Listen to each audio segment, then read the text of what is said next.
Hey, hey, hey, how's it going? Welcome in, welcome in. I know it's been a little while since I've streamed, but I really wanted to squeeze in a stream while I was feeling relatively okay. I've been very sick for the past week and a half, and it sucked. Um, so I really wanted to squeeze in a little bit of time. I am speaking kind of quiet, and my throat is a little bit sore, so bear with me. My roommate has people over, friends over. But yeah, if you can still hear me, hopefully that's okay.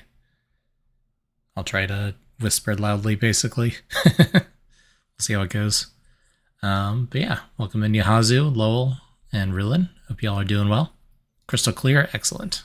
Good to hear it. I can always increase the gain if I need to, but it's pretty close to peaking as it is. Alrighty, so today I do have games that I'm playing on my normal, not schedule. I don't really have a schedule, but I do have the ongoing games that I'm playing, the Luigi's Mansion. Oh, Yahazu, thank you for the 44-month free subscription. Wiggle, wiggle, wiggle. Much appreciated. Thank you for always being here. I really appreciate it. But yeah, I do have Luigi's Mansion, which I've been playing ongoing. We're working through Dark Moon, Luigi's Mansion 2 right now. And then I also have Library of Ruina, which I've been working my way through, the sequel to Lobotomy Corporation. But today we are going to be playing through some submissions for a game jam that me and a friend participated in a few weekends ago. So the window to be able to rate other people's submissions is closing in a couple of days, so I wanted to squeeze this in while I still had time. Am I going to rate my own game? Probably not. Someone did try to do that, and it doesn't let you. Theoretically, if someone else wanted to try, I wouldn't mind. But realistically, our submission's not very good, and it takes a long time to play. So I don't know if I would recommend anyone trying it unless they're particularly interested. No, thank you for the 62-month resubscription. Also wiggling. I appreciate it. That is a lot of months. Oh boy. I have been on Twitch for a while at this point, even if it's been intermittent. If you don't know how to write, understandable. And the rating is that you're waddling, not wiggling. My apologies. I didn't click in and see the emote name, but that makes sense. Yeah. Started in my mid-20s and now I'm over 30. As it goes. I think actually the ratings... So this is a really weird jam, so I'm gonna look up the home page. I don't think there's any sensitive information on here. If there is, they'll let me know and they'll kill me for it. All right, here we go. So this was kind of an interesting game jam. It's not an Outer Wilds mod jam. I've done quite a few of those, making Outer Wilds mods on a short timeline. This was a more traditional sort of game jam where you're making a standalone game, not an Outer Wilds mod. But it was made by one of the members of that community and was very intentionally scoped to that community. So it is Outer Wilds themed, and it was only open to people who already had been doing modding or content creation in the Outer Wilds modding space. So very restrictive initial group of people making submissions. That's why there's only a couple submissions. I can feasibly get to them all in one stream. But yeah, it's kind of interesting. He's building kind of his own custom jam system, website and everything. I think it was pretty cool. It's got a different structure that I'm used to from most jams. So old, so there's now a video rental store simulator game. You got nostalgic for a second, then you had to slap yourself. I am old enough to remember renting VHSs from Blockbuster. I am that old. Not much older than that, but in his ballpark when I grew up. I was not old enough that I was driving myself there, though. I think that's probably the big split there. But yeah, So the jam was kind of interesting. Rather than everyone having the same themes and doing it on the same weekend, there was a period where they collected a whole bunch of jam theme submissions, with the restriction that the themes had to be Outer Wilds adjacent in some way. And rather than like voting down until we only had 2 or 3 themes and those were going to be the themes for the jam, they just kept all of them and then gave them out at random. So whenever you and potentially your team of 2 people, because you could have either solo or a 2-person team for this jam, whenever you in particular said, okay, our 72 hours starts now, you'd go in and click and you'd get your randomized themes from this list. So while our themes were Time Loop and Dying Stars, other teams had other themes that were pulled randomly from this list. And I thought that was a really clever way of allowing people to kind of do the jam on their own time rather than everyone doing it on the same weekend, which is a lot more restrictive. That's why we had 3 stars dying. Yeah, exactly. Oh yeah, this is probably a better explanation. So I participated with myself and my good friend in Smoshable. He's a friend from college that can do programming and stuff, but he mostly does art for me, usually on these types of jams. So he did all the art and some help with the design. You need a lurk since you would love to play these. That is entirely up to you. The jam is not publicly available yet, so there's currently no way to download and play these outside of my own mod that I have distributed on GitHub. I think he's planning on making it public after the rating period ends, potentially, but he hasn't set a specific date for that yet. Hasn't figured out how that's going to work. So currently there is no other way to play these other than to be a participant in the jam. Can I check how well the game is doing? I have seen that I have ratings. They have not revealed any of the ratings yet. And they won't until later, when the rating period is up, which will be in a few days. So I'll definitely post an update about that on the Discord when it happens. But yeah. So this is a game jam, not a mod jam.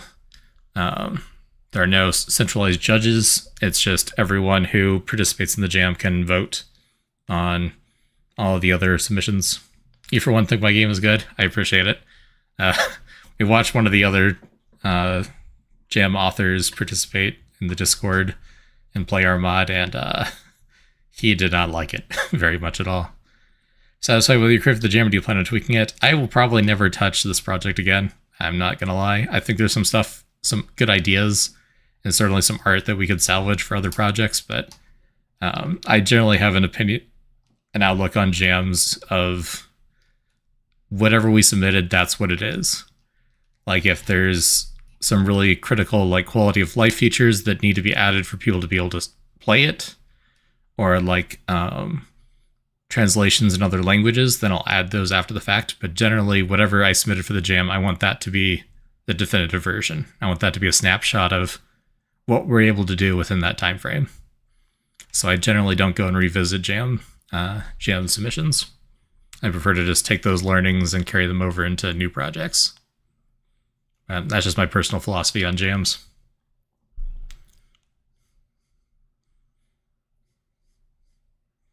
Now, giant crickets in the game, you already see that as a big win. We don't have any giant crickets. We do still have annoying noises, though. That was one of the big complaints. And I can't speak for all the other submissions. I have not seen any of them yet. Just our own. Yeah, really weird jam. It's all very democratized. Every participant votes. There's no central judges. It's just a aggregation of the community votes. Everyone can see when other people have rated and what they've rated and see the reviews that they leave. So there's not a lot of like privacy. It's all very public. If there's any bad actors, it should be obvious. Anyone else spent 5 minutes to reach the speed button yet, or you're still accepting? You're the only one I've seen that has done that. But you're also one of the only people I've seen that have used it very much, which is a little bit disappointing. But I thought the way you used it was very cool. And I made special note of that, actually. that I was really impressed with your playthrough in particular. But yeah, the actual time limit was 72 hours, 3 days. That is how that works, right? That's the math. Yeah, that's the math.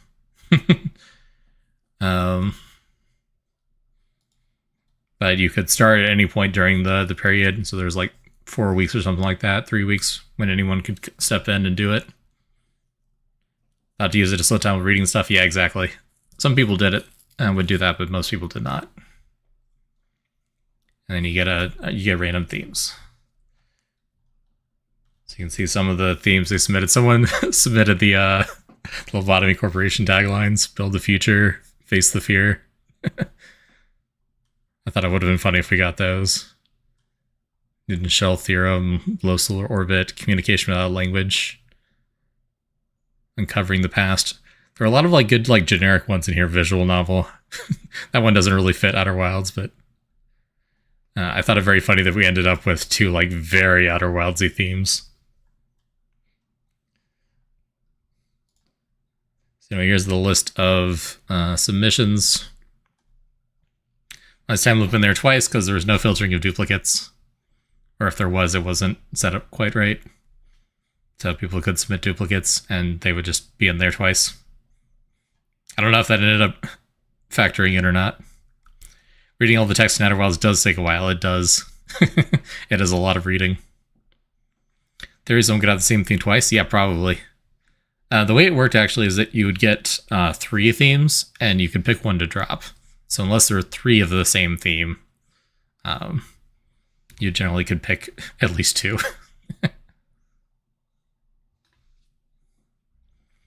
But yeah, it was fun. So we're now in the rating phase. All available submissions are listed here on the left. They were all downloaded EXEs, so if any of them are viruses, I guess I'll find out later when my virus scanner runs. But generally, these are pretty trusted members of the community. Randomness to give you Face the Fear and Build the Future. I'm very curious to see what you would have done. Certainly some kind of Lobotomy Corp reference. Probably not a recreation of Lobotomy Corp, but I would have worked a reference in there for sure. As it is, our game does indirectly reference a couple sci-fi projects that I was inspired by. But yeah. You gotta read the description. Play the game and rate it. All our ratings will be public. The rating criteria are: how good is the game? Just subjectively, how good do we think the game is? And how well does it fit the themes that they were given? So those are the 2 metrics. Each of them are 50% of the score. So it's possible if the game is really bad, but it's perfectly on brand with the themes, then they still get a 50% score on that. Which is good, because I think our gameplay is not the best. But I think we did nail the themes. And we can also leave a short written review. And importantly, constructive criticism is not the point. Most people are not going to touch a 3-day project again. Most people know that there were a lot of things they could have done better on a 3-day project. So the reviews are more for pointing out what works than what didn't work.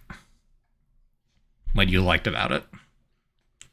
I think it should be generally a positive statement.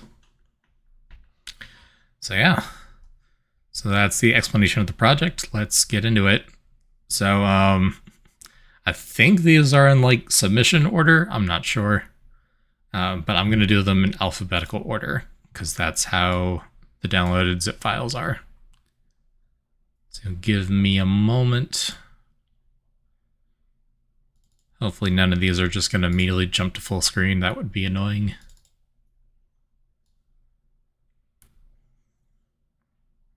Is there anything on this window? I don't think so. You can see that I have OneDrive. Oh no. Wait for you to receive and play Chrono Geezer. I will not be playing my own entry on stream. If anyone would like to play it, I will link it in my Discord, or you can DM me for it, or wherever else. Or I can put it in chat, actually, I guess. Hawkback Chrono Greaser. Oh, I did already link it in my Discord, that's true.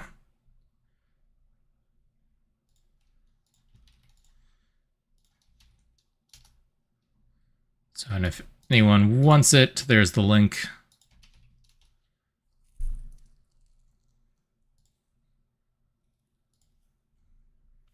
But I'm going to be playing the other submissions on stream today. Alrighty. So first up will be astrozoology. So this is by Coder Cleric. He made one of the really big story mods. Was he Forgotten Castaways? I think so. Outer Wilds modding site. Coder Cleric. Yeah, Forgotten Castaways. Which is probably, I would say, currently the best story mod out there in terms of Outer Wildsy content. We're back with an extensive review. Oh boy. Looking forward to it then. Highly recommend it for anyone who's looking to play Outer Wilds story content. It is not the most polished, but when it says 6 to 8 hour story mod, it is not lying. That is the amount of content that's in there. And it is fairly well written, I want to say. So anyway, I highly recommend it. I don't know if a 72-hour jam is going to be a great expression of pretty much anyone's abilities. The other one where you skipped half the mod? No, that was The Stranger They Are, where I accidentally skipped half the mod. That was pretty funny. People still give me flack for that one. But yeah.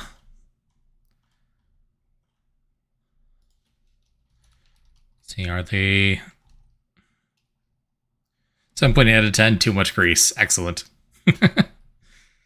Surprisingly, there's not a lot of actual grease in Chrono Greaser.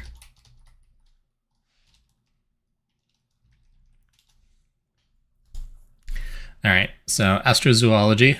The themes were warp and non-human species. That's fun.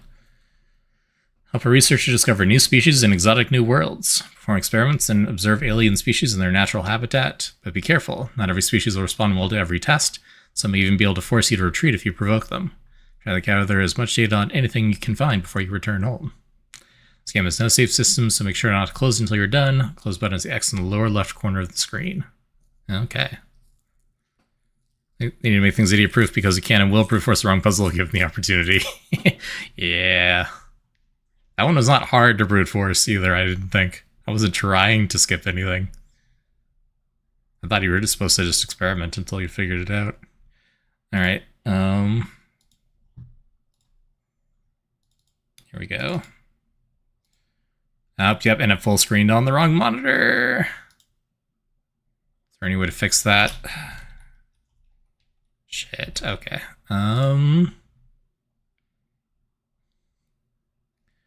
Let's see here. I can...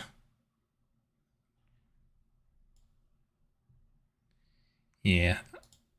Switch over here, I guess. Put OBS on this window. This is why I never export full screen builds, because they are very inconvenient for streamers.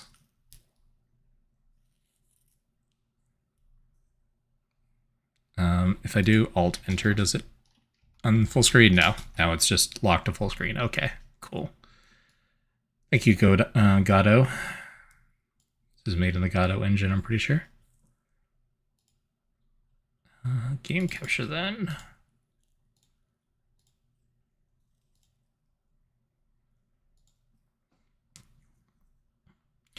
There we go. And then, am I missing anything else here? No, did my ping. Okay. Steam Nexus demos are always locked to full screen. Yeah. Big complaint. I would say games should default to like a little 720p window and let people full screen it or resize it from there. That is what I always do with my jam submissions. If they're not web submissions. Because, yeah, people need to, like, put it on the right monitor. Or may want to play it in windowed so it's not taking up their entire 4K monitor. Alright, anyway. So let's get started on astrozoology. Slowly come to consciousness as the various systems aboard the ship come online. Following routine, you check your external sensors and note that you seem to be in outer space. Open space. I can read, probably. You conclude that you must be on mission, which should mean, yes, there seems to be a researcher on board. Almost as soon as you notice her, she raises her voice to greet you. Okay, you should be online now, Mal. Can you give me some confirmation that you're working properly? You blink some of the internal dashboard lights, which she seems to notice. Okay, nice. Since the folks at HQ didn't have time to brief you before sending us out, I'll get you up to speed real quick. Firstly, my name is Madison, and I'll be your operator for this mission. While you direct where we go and what we do, my job is going to be to do anything you can't, such as, well, look out the window. Look out the... Well, that's unfortunate. Seems your designers did not think it necessary to equip you with external camera systems, nor did they give you an internal speaker system. Hopefully Madison doesn't mind one-sided conversations. So what our mission is, we're going to be exploring space and cataloging the various species that we find out there. Actually, the first people going out this far, so it's pretty exciting. Anyway, you should be seeing an interface that allows you to control a warp system for the ship. It should come online soon here, but I would like to get a better idea of what exactly the ship can do before we head out. Ah, I know. I have a buddy Jerry, who works on satellites a few megameters from here. It should be the perfect trial run. Maybe you take us over there and we can say hi. Nearby satellite. Nearby satellite that's in need of repair. Apparently Madison's friend Jerry is working on it. Okay. We have an interface. My throat is already sore. Off to a good start. Okay, so we can turn. This is beeping. Can you guys hear the beep? I think so, probably. Thanks for the hydrate, Yazoo. I do have 44 liters of unsweetened tea here. Maybe loud, that makes sense. Let me turn it down. Is that still too loud? That is still loud, I think, but...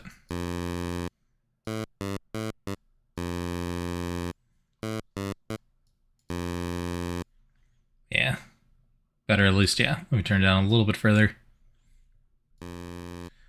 So this makes us not the first Iron Lung-like in the jam.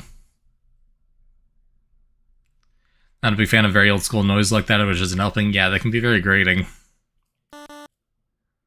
We can scan. Interesting. And then what does this do? Oh. I guess we left. Right. Oh, that's the quit button. I didn't mean to leave. Hopefully that's not a problem. Massive gas giant in a neighboring system. What sort of life could develop in such an environment? Strange gravity well has been detected in deep space, far from any stars, making it worth a closer look. Reading for a nearby planet showed it to be made almost entirely of liquid water. What creatures could lurk at the depths of such a place? It's a problem one for later. Yeah, I guess so. Guess what of the gas giant? Okay, we got 3 things marked.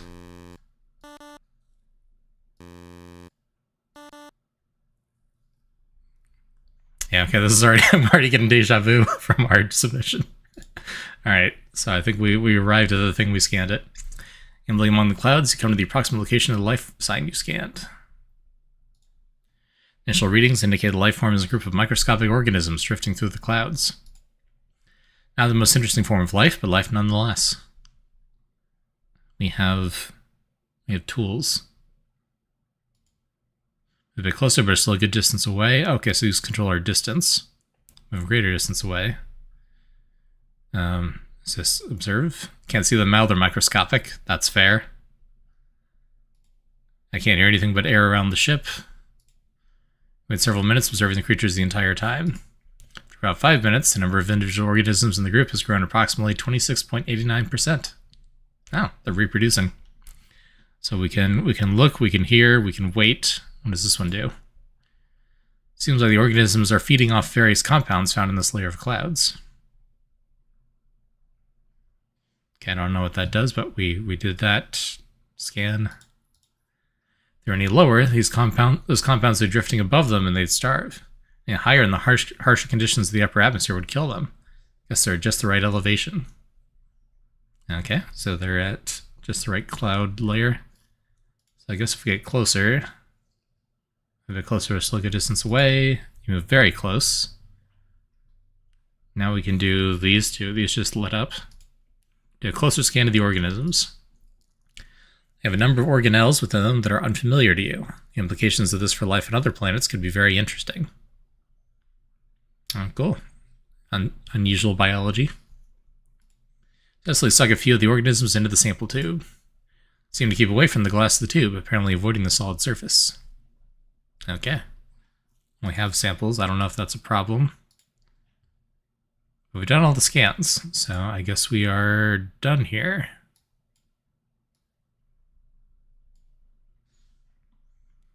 Cool. There's still 2 more signals in the gas giant.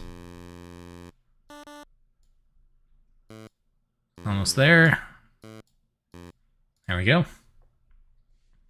Down in the denser cloud layers, you'll find a very large creature that seems to be gliding on the thicker vapors found at this point. I think it's more gas or more giant. Seems to be entirely gas, so I think probably more gas. It's mostly giant, but maybe the parts further down are less giant. Yeah, that's a good way of thinking about it. It's gas all the way through, but it becomes less giant the closer to the center you are. So proportionally, it's less giant.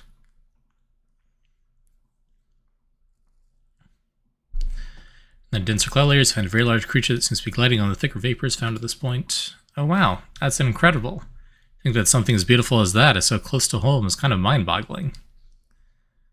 We can look at it. Almost looks like a giant brown manta ray. The underside of it is pale and soft-looking, but the top is a darker brown and looks much more rough. I can actually see vegetation growing on the more central, flatter parts of its top side. Oh, so it's like a manta ray with plants growing on it. That's fun. We can listen. Can't hear anything but the air. Creature doesn't seem to interact with its environment much. In fact, it doesn't seem to have many means to do so, as it lacks a mouth, nose, or really any apparent orifice. Interesting. Several minutes, the creature turns 3 degrees to the right. Sensors indicate that it just avoided a storm approximately 3 miles ahead of it. Nice, so it slowly maneuvers. The further you get into the less gas it is, which means it's also more giant. But it's still all gas. There's no percentage of it which isn't gas. But there are parts of it that aren't giant. So it's 100% gas. At any point. But it's not 100% giant at every point. Move a bit closer, but it's still a good distance away. Very close, accounting for the turbulence it causes it cuts to the air. Brought a giant vacuum cleaner, would it get less gas? I guess so. Well, that would decrease in size, but it would still be all gas. I don't think it would ever be less than 100% gas unless you, like, replace that gas with something else.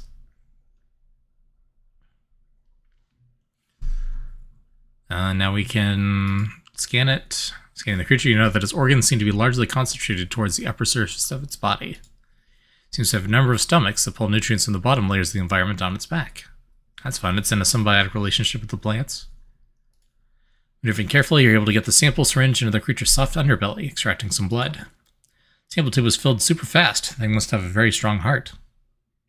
That would make sense. Remove all the gas, it can't be 100% gas anymore. Well, then it wouldn't be giant either. It'd be 0% gas and 0% giant. So I don't think that really solves the dilemma. Okay, but I guess we've learned everything here.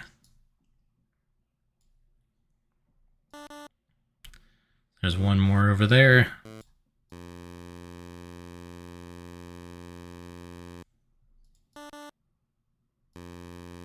Here we are.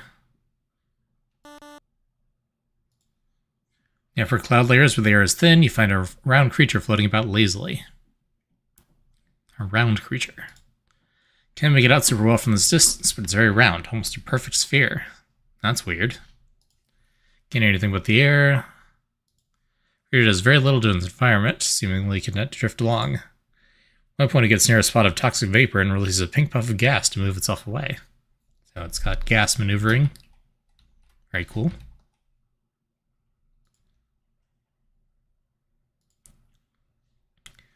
I guess we'll wait. Wait for a while to see if the creature will do anything. After some time, another of its species drifts close, but they both release a pink puff of gas and drift apart again. So they even avoid their own kind. Move very close. Scan of the creature reveals it to be entirely hollow, the interior space being filled with buoyant gas. It seems to be more of a plant than an animal, with the entire outer surface metabolizing radiation from the star. So very jellyfish-like. Nice. Try to get a sample.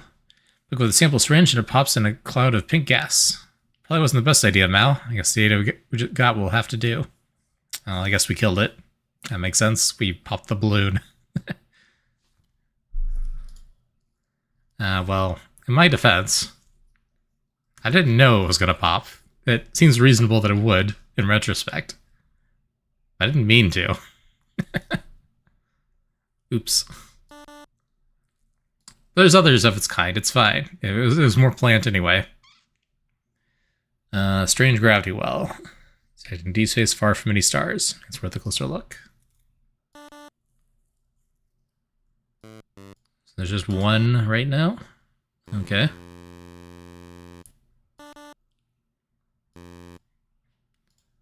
There we go. Coming to a stop in open space, you find a truly gargantuan beast. Still several megameters away from the thing. This is as close as you want to get before you start running tests. Okay. So it is potentially dangerous. I don't even know how to describe what I'm looking at. It's some giant leviathan. I think bigger than most planets. How much is a megameter? Good question.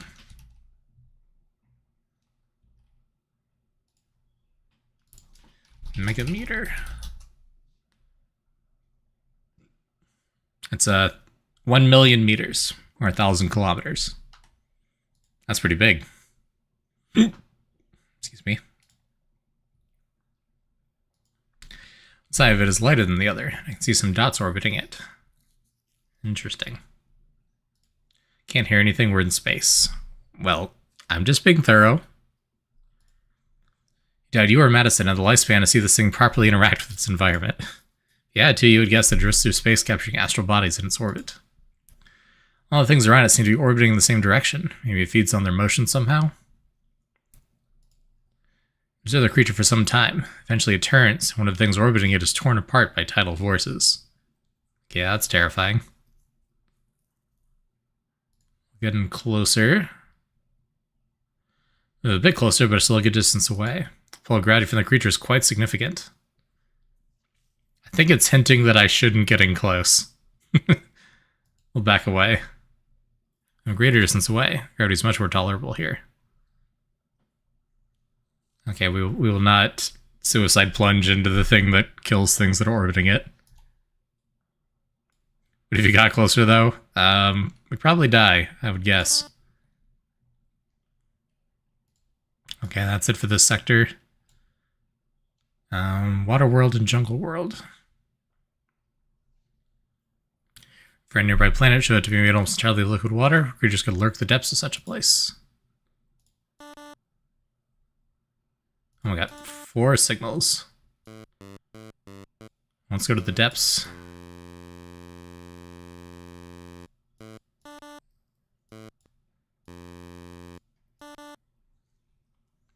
And what's this? Standing deep below the waves, you find yourself in the part of the ocean that no light reaches. The hull creaks from the increase in pressure. A quick diagnostic indicates that it should hold fine. Certainly you detected a life form somewhere nearby, but it's not immediately obvious where it is. Hawk, I hope you know that you made a horror game. Yeah. Can you tell that Iron Lung was a direct inspiration? We were like, what if Iron Lung, but like in space? Instead of a submarine. Not quite to the same degree. Not explicitly a horror game, but definitely supposed to be unnerving.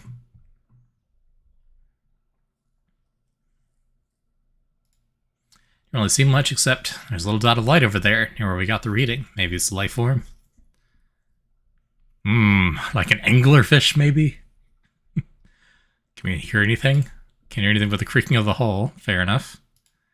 Single fish with massive eyes briefly enters your sensor range. Notice the lighting quickly darts off into the black. Well, let's wait.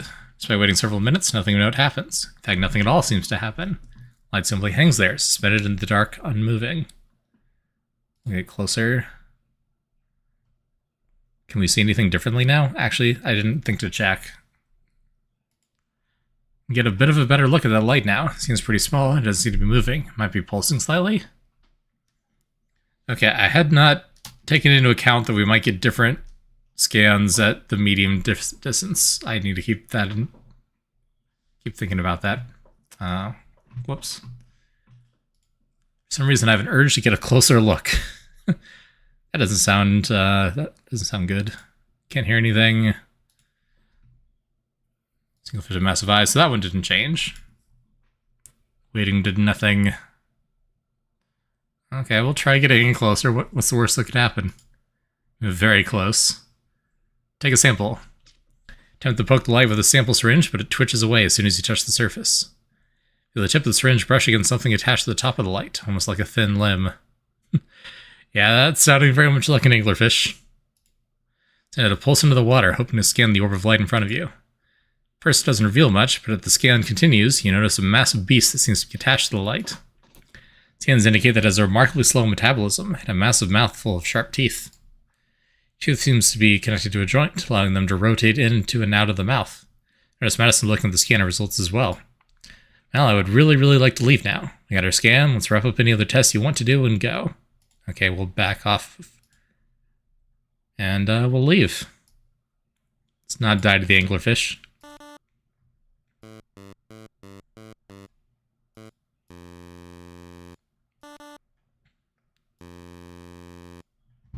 Here we are. Drifting through the calmer waters of the sea, you find a school of small fish swimming about. Small fish. Those are probably harmless, right? Surely. Has to be the most fish I've ever seen in one place. Can't make out any details about them from this distance, but the size of the school is massive. Can't hear anything from this distance. That implies that you might be able to hear things at a different distance, though. Passive readings indicate that there are a number of tiny organisms drifting through the water in the area. Despite how small they are, the fish seem to track and eat them without issue. Nice. Now we'll wait and observe. Several minutes, but nothing particularly interesting happens. Madison seems to have a good time simply watching the fish swim about, so at least that's something. Okay, a medium distance. From this distance, I can tell that each fish is pretty long and thin. They seem to use their tails and large fins to quickly maneuver through the water. Interestingly, they have 4 fins in total, 2 on the sides, 1 on the top, and 1 on the bottom. They seem to rotate freely through the water with no regard for keeping themselves upright. That's fun. Can barely hear the movement of the water being changed by those things. Seems like they affect the motion of the water to quite a distance.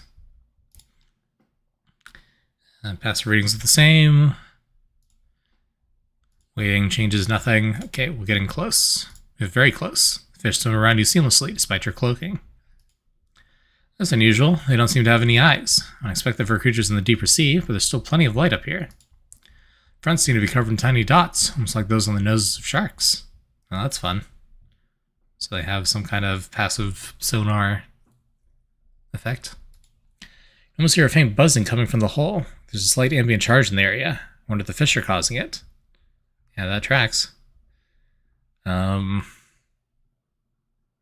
don't know if there's any dangers here. Let's do a scan. So you release a scan pulse. The entire school of fish scatter in all directions. Ah, that makes sense. We freak them out with our signal. Listen a second, there isn't a single one in sight. And we scared them off. Should have gone for the sample first.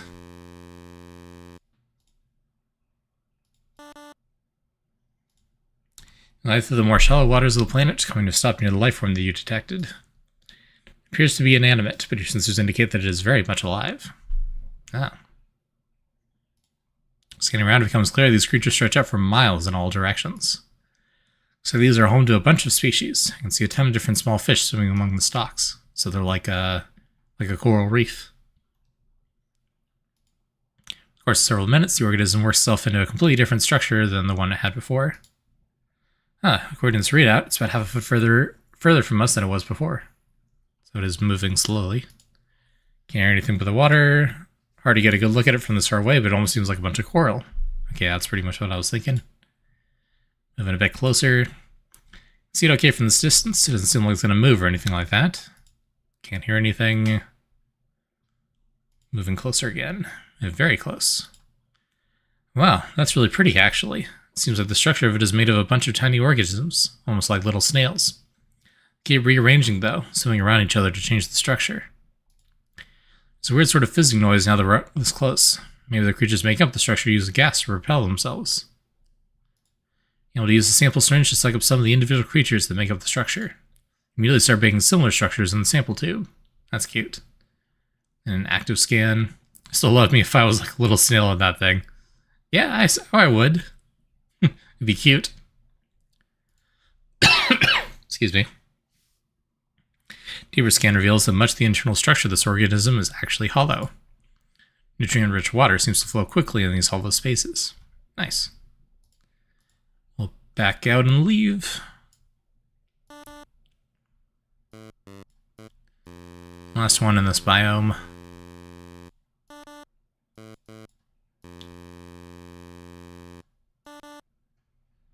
A little closer, there we go. Coasting through the open ocean, you find a very large life form making its way lazily through the water. Wow, that thing's big. Kind of reminds me of a whale. We found her, a space whale. Yeah, it sort of looks like a whale, but it has too many fins to be one. Even this far away, the sounds this thing are making are super loud. It's like a whale call on steroids. First, there isn't much of note until a school of smaller fish come near the creature. It clearly makes a loud vocalization and sucks the fish into its maw while they're disoriented. Okay, and as a sonic flashbang. A few minutes of waiting, another creature of the species comes by. Two beasts make several quieter vocalizations to each other before the new creature drifts away. So they have language. Move closer. That's interesting. Skin is completely clear of any creatures. Normally something the size would have small parasites and whatnot clinging to it. That is weird. Hey, Cleric. How's it going? We're a couple minutes in. I did accidentally skip the tutorial, I think. Whatever satellite they wanted me to go to, I just held the rocket ship button and we left before we interacted with it. So hopefully that wasn't important. It's interesting. Yeah. Ow, okay, that is way too loud from this distance. I'm going to activate the sound dampening field before we go any closer. That makes sense. Very loud whale sounds. Okay, well, inch in closer. You move very close. Howard's vocalization shakes your hold from this distance. So don't do anything that would anger it. Would it be angry if we took a sample? It might. It seems like it can react to stuff on its skin since it doesn't have any organisms growing on it. So maybe we just do a scan. Deeper scan reveals a hollow tube running through much of the creature's body. Monitors push the tube at immense velocities with each vocalization made. Nice. That's a cool explanation. We will observe. Well, the surface of the creature has a bunch of little holes in it. Seems to be sucking a massive amount of water through them. Wonder if it uses that to make its vocalizations. Yeah, that's pretty cool. I don't know if you can die, but I assume so. Because it definitely seemed like it was telling us not to get too close to the anglerfish, so probably. So I guess we will just back out there and not try to listen to the whale song at point blank range. Well, she said she was going to put dampeners on it, so maybe it's fine. Actually, that's a good idea. You're the experiment director. Lower the sound dampening field so we can get a better listen. Okay. Whoops. That is not what I assumed we were going to keep the dampening field on and try to listen through it. As soon as the field is lowered, the booming voice of the creature shakes the ship and threatens to buckle the hull. Resting crumbles to the floor as you quickly take the ship away, losing the creature in the murky waters. She gets up after a few minutes, complaining that her ears are ringing, but seems okay otherwise. Okay, yeah, that makes sense. Whoops. Sorry, Madison. I did not mean to do that. Is there anything else in the sector? I don't think so. We're just 2 left. Jungle World. Planet covered in a dense, lush jungle. Who knows what sorts of creatures can be found under its leaves? Okay, I like the leaves. Well, let's try the furthest one first.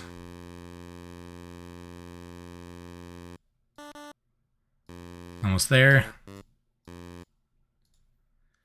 Bring the ship to a halt a bit above the ground, near proximity to a strangely familiar rodent. Strangely familiar rodent? Huh. Can we tell what that is from a distance? Kind of looks like a regular rat. Nice. Creatures of the jungle seem a bit quieter here. Seems like it might be a bit of a safe haven. The area around the rodent, you see a number of hanging fruits. Fruits look like they've been chewed on. Bite marks look exactly like when Dr. Davy's rat would eat strawberries. That's so weird. We can observe the rodent groom itself for some time. Seems like it's probably safe to approach. Get closer, but are still a good distance away. Creature's head shoots up as it begins looking around the area. We might have startled it. I don't know how it knows we're here, but it definitely seems to be on edge since we moved. Sounds almost exactly like a rat. In fact, it almost sounds familiar. I'm assuming this is a reference to something that I have not picked up on or don't know about. Let me take another sip. My throat's still kind of scratchy from being sick. Let's do... I think I've already done an environmental scan.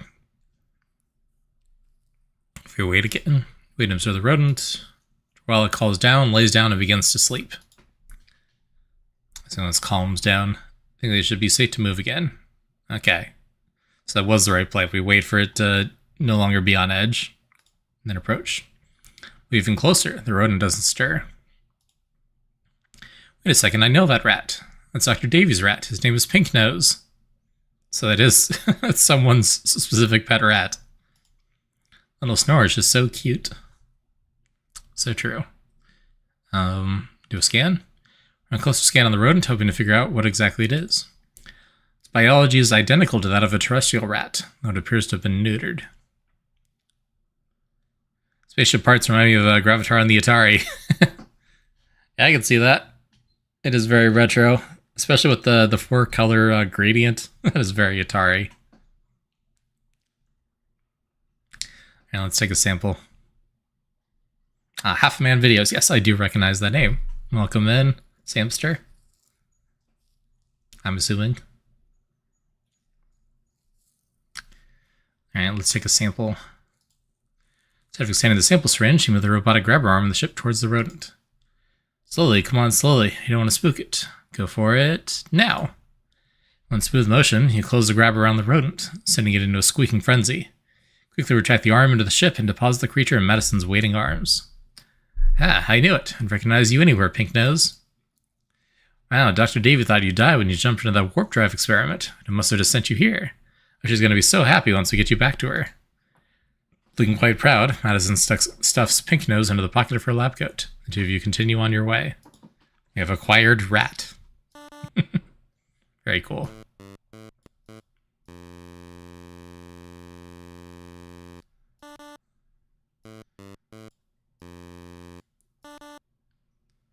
Here we go. In the underbrush of the jungle, you find a large patch of some sort of fungus. Rat encounter solved. Nice. It's hard to make out details from here, but it definitely looks like some sort of pale fungus. And here's the ambient sounds of jungle life. Fungus seems to rapidly grow over all elements of its environment, organic and inorganic alike. Looks like anything it grows over starts decaying rapidly. I think it's actively siphoning nutrients from the nearby plants. Creepy. Yeah, this is a very parasitic fungus. Wait for a while and observe the fungus, seeing as it grows in all directions with its sticky tendrils. Suddenly, a proximity alarm goes off in the ship. It seems the fungus is attached to the bottom and is slowly growing over the whole vessel. It's all the way to the cockpit glass before you decide to boost away, tearing yourself from the fungus by force. You know, that makes sense. I did think I shouldn't wait, but I thought I was safe being at a distance. Lesson learned. What a fun guy. You're telling me. Here we are, right on top of it. Kind of stop among the treetops where your scanner indicates the life form resides. I don't think I see anything. Wait, there it is. It's really well camouflaged. It looks like there's some sort of big snake watching us from that tree. Its eyes are huge, and it's staring right at us. It must be able to see us through the cloak somehow. Well, that's concerning. Well, here's the aim. It sounds of jungle life. As soon as I rotate the ship to look around, the creature lunges. Its head splits into 4 separate portions, and a massive spike extends from the center of all of them. Well, that's horrifying. The spike punches through the cockpit glass, stopping inches from Madison's face. Madison quickly reverses the ship, sending the creature falling into the dark underbrush of the jungle below. It retreats some distance above the canopy. Madison activates the repair protocol, sealing the hole in the cockpit. That was scary. He almost got taken out by a 4-headed snake.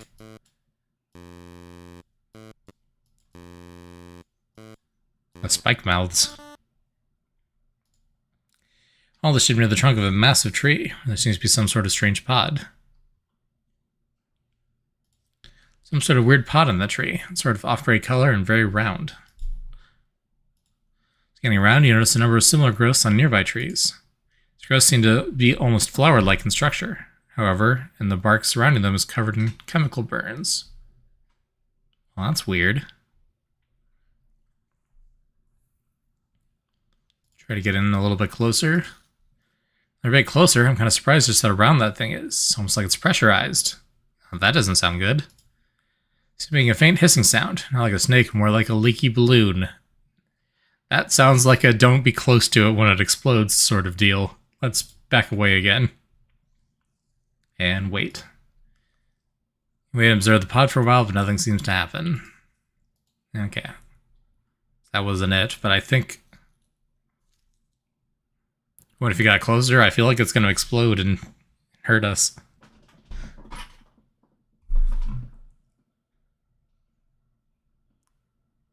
It's a big pressurized ball that's hissing.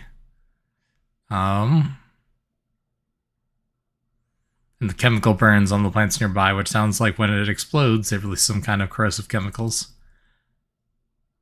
Surprised that we can't just wait at a safe distance and have it go off. The cat also hisses and he hasn't exploded so far. How would you know? Maybe he has. Who's to say? Just kind of back out. Is it still here? No.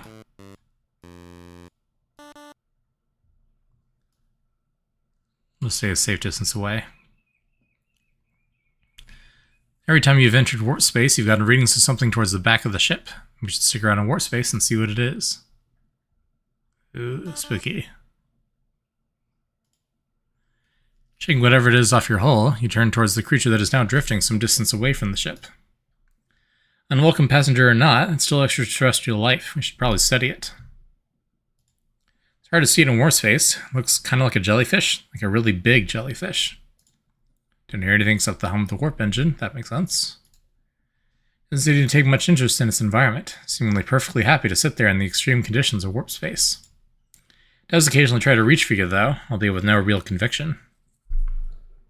Interesting. I'll wait a bit. Observe the creature for some time. You notice it's drifting towards you slowly and move to keep a healthy distance. I guess we can get in a little bit closer.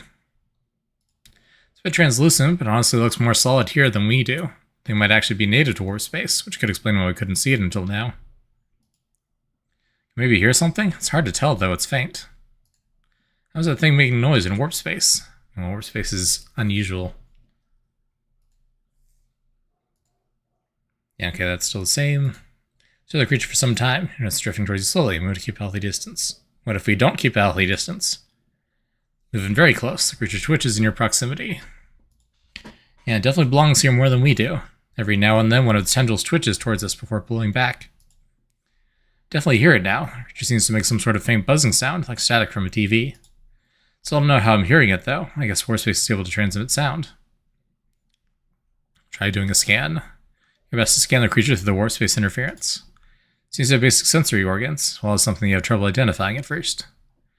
Closer inspection, it seems to be an organ capable of generating energy by moving through warp space. It's could have implications for warp technology in the future. That makes sense. Can we take a sample? Try to take a sample of the creature, but ended up needing to shake it off the syringe arm instead. It's normal for Chronograce to take up 5 gigabytes of RAM. I do, in fact, have a bit of a memory leak that I was not able to figure out. It's mining Bitcoins. It is not mining Bitcoins, I promise. The way that the game works is it's constantly taking snapshots of things to remember where things were on previous frames. So when you rewind it, can restore it to where it was. And I think it doesn't always reset properly. So you can just hold escape to quit back to the main menu, and then return, and the game doesn't save anything other than completion, so you don't lose anything really compared to going back to the start. You have a little RAM as a treat. Yeah. Might have tried to break the timeline function. Nice. Yeah, unfortunately, it's not difficult to break the timeline function. But yeah, if you hold down escape, it'll quit back to the main menu, and then if you go back in, it should reset its memory usage. That is one thing maybe I should try to fix. If I can find it, but I spent a little bit of time, and it was going to be like a multi-hour debugging effort, and it was the last day of the jam, so I did not have time.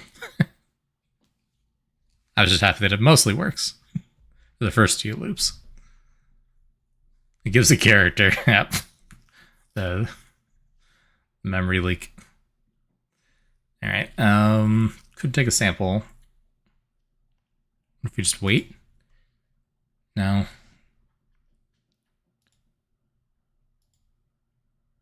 Is there anything we can do here? I guess not. We can just try to leave. Jam game, I think such an easy to reset memory leak is fine. Yeah, I'm like, there's a workaround, so it's not a showstopper. I guess we just leave.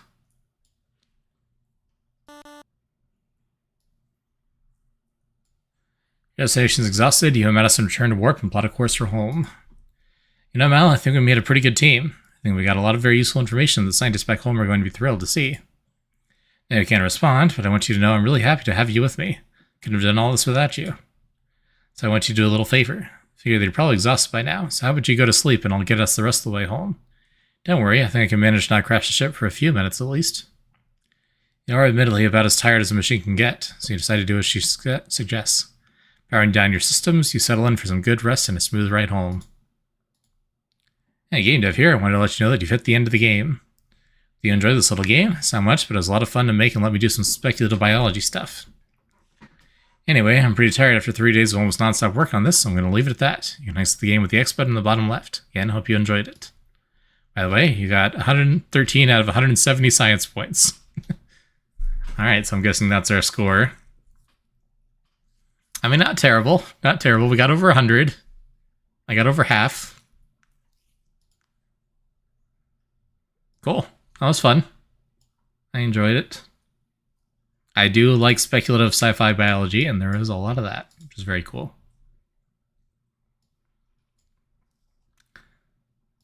Alright, let me move all my windows back around. Yeah, that was fun. I did enjoy the iron lung style interface. Not quite as clunky as that, but it reminded me of was it Callus's thesis, or one of those has the similar minigame.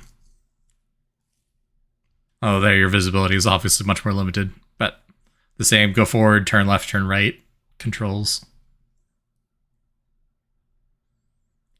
Well, this one, it's not much of a puzzle, it's just the interface. But you got the same kind of thing of, oh, you don't have visuals. Play in other waters if you like speculative bio, that was a major inspiration behind this. Nice, I'll make a note of that.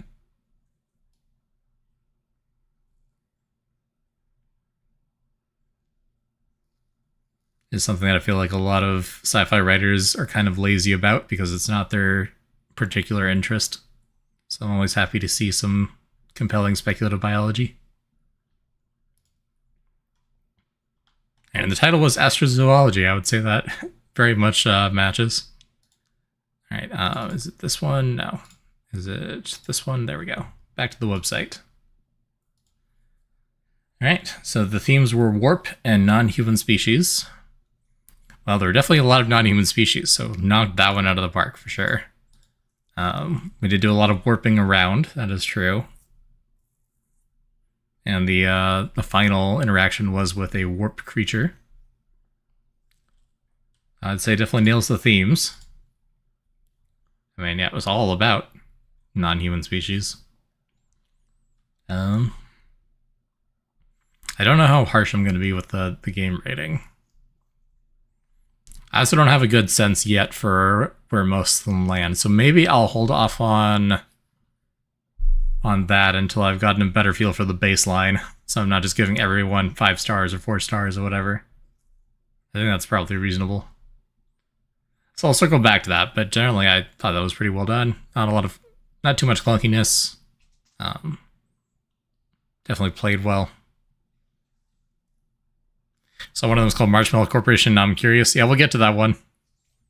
Already an hour into the stream. It'll be fine. All right. So thanks, Coder Cleric. That was fun. Thanks for participating in the jam. And thanks for stopping by. I appreciate it. Well, second one is Glongo Boy.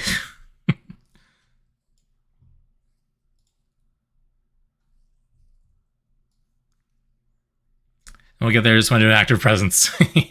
Fair enough. Yeah.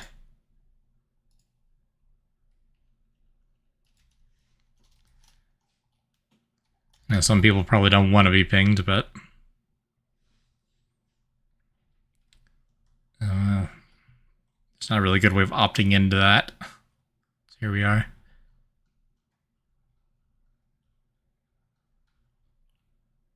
Now, Vesper did ping a bunch of people the other day. Did anyone get upset about that? I probably should have checked first.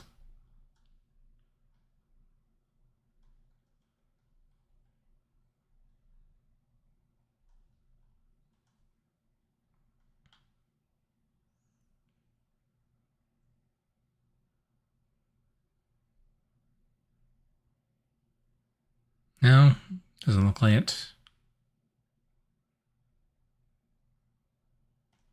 Cool. All right, let's see how this goes. Ray likes to over-engineer things.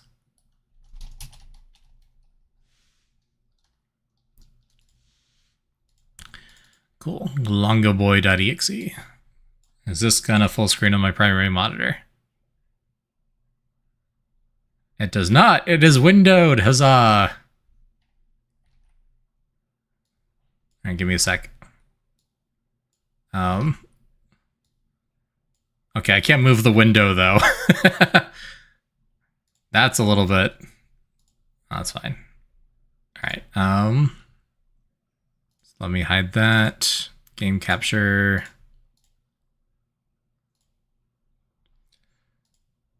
Oh, I should have looked at the themes first. There you go. So, this one is by Raicuparta. For context, this is the person who put the entire jam together and the website and everything, so props to them. Their themes were dynamic physics simulation and cycle of life. Glongo must use the power of physics jank to ensure future generations thrive. Mouse and keyboard required. There's no sound at all in this build. I have a build with sound, but I implemented it in such a terrible way that it made the game platform terrible on low-end machines. Okay, so there's no sound. Cool, cool, cool. Sound is optional anyway. So this is Glongo Boy. Hold Q to hatch, mouse to look around, wants to move, little globally glob. Official name. Nice. Globally gob. There we go. Hey, Carrick, how's it going? We're playing through a bunch of submissions for the game jam I participated in a few weekends ago. Alright, so we are Slime Ball. Nice. We are Global Glebe Gob. Are you playing a goblin for Final Fantasy XIV? You know, don't question it. We just are. Okay, so mouse movement. I can jump. They didn't tell me I could do that yet, but I can. You can get some height off that, too.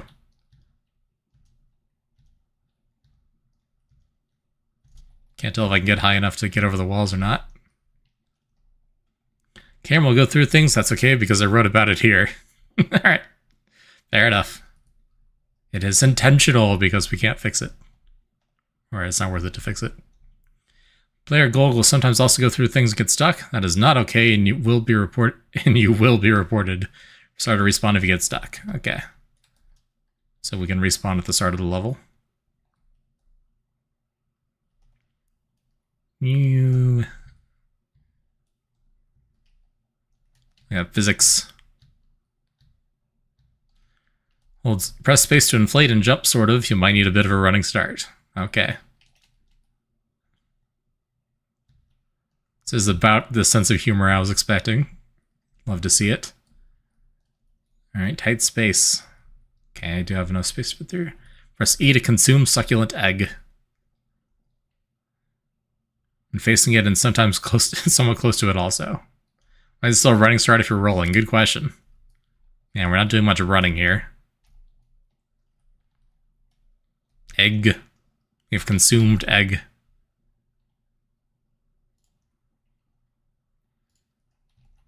Alright, I alt-tabbed out. Thankfully it didn't crash when I alt-tabbed out. That's promising. Came down here without the egg, you should press R to respawn. It's not bad design, I swear it's you learn about respawning. You need to learn about respawning due to a poorly designed game. Okay, good to know. Okay, can't jump on top of that. Yeah, I could have, but not easily. Actually, I can't jump right now. It's not doing anything when I hold down space. That's probably fine. Who needs to jump anyway? See, well, egg to spit egg. For instance, when facing egg hole. Okay. I can spit egg out egg hole. Okay, I can inflate again. Alright, the egg, press the button. Alright. Optivid, no, hope you're having fun with the rest of the games. Alright, no. Appreciate you stopping by. I know it's really late for you. But hope you have a good night. See you next time. Thanks for the resub again. Once fertile, hold Q to sacrifice yourself for future generations. What does that mean? Eat the delicious fertility donut. Okay. I have ears. Hold Q. Ah, we've split. Now we're just eyeballs. Fertilized. We fertilized the egg. Okay. Hold Q to hatch. We are now a new slime. Yellow now. Okay, so this is the slime reproductive cycle. Good to know. You consume the donut and fertilize the egg. Cool. That is an interesting mechanic for sure.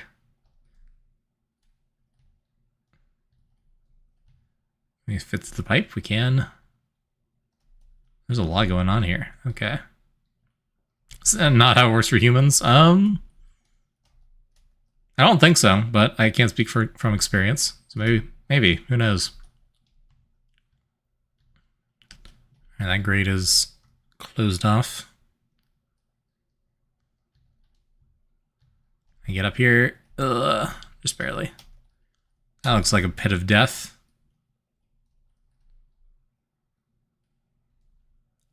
Lots of just open skybox.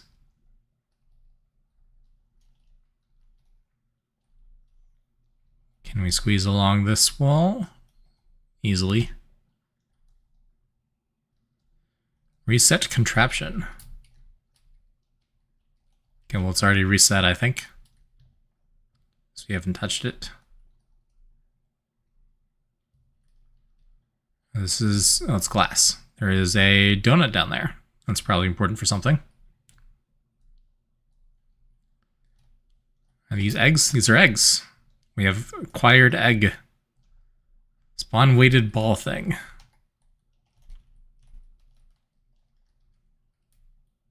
Can't do it while we're holding. Oh, so these are weighted balls and not eggs. Okay, good to know.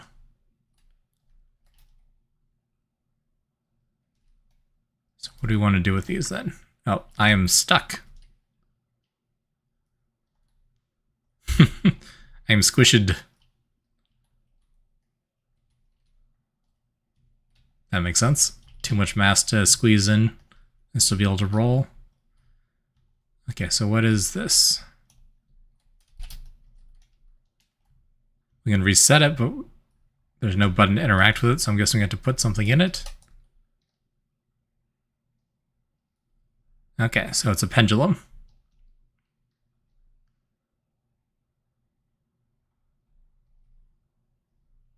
And we end up down here. Okay, makes sense. Okay, good. When we respawn, we don't go all the way back. Respawn from the last tag. That works. I'm a pendulum? Maybe I am. I mean, really anything can be a pendulum if it's attached to something and swinging. Pretty sure that's how it works. There we go. Okay, so I'm guessing we got to do something with this pipe then.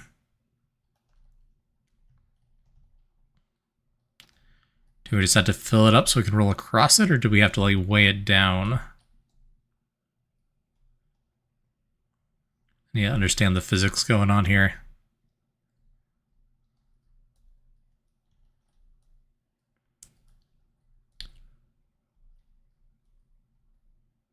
There's a green egg over there. Oh, dang it. That's fine. The physics are very floaty, which makes sense.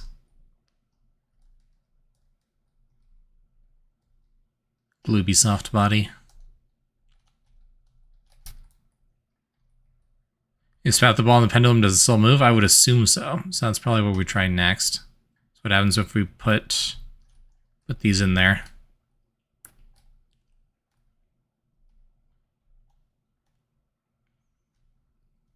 Oh, come on.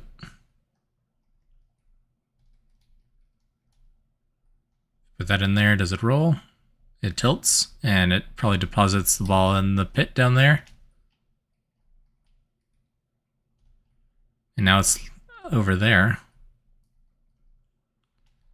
Do we want to get up on top of there? We can get the green egg. I don't know if that helps us directly, but we can.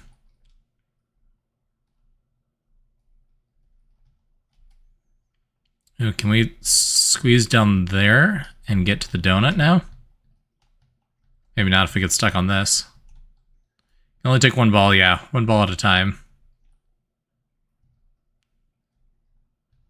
No way to get up on top of this directly, right? We'd have to take the ramp up.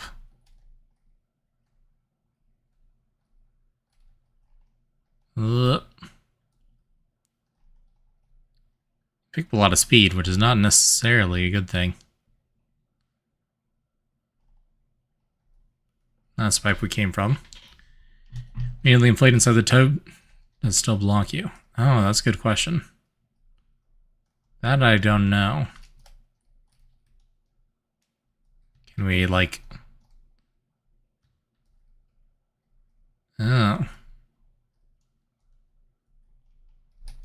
So we do get wedged in when we got a ball. So can we get stuck in there? I don't know if I'm thinking of what you're thinking of or not, but we do this.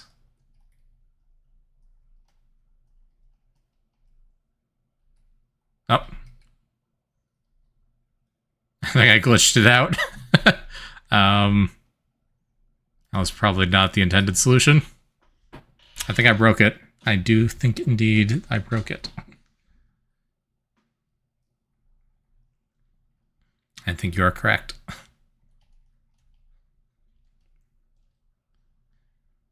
Okay, try again.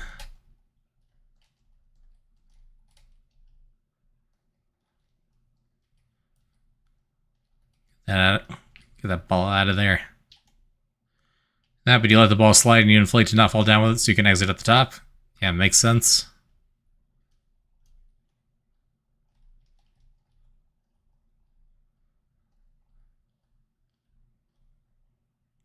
That's probably what this little flap thing is here for.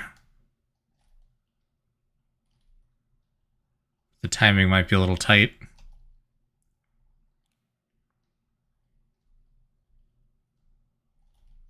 So I can probably set on top of that, right?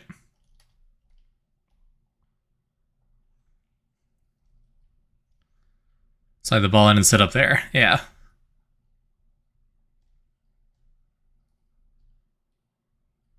So I should be able to do that, but need some speed. Okay, if I spit it out here, how long do I have? It's moving pretty fast. Yeah, no, not enough time.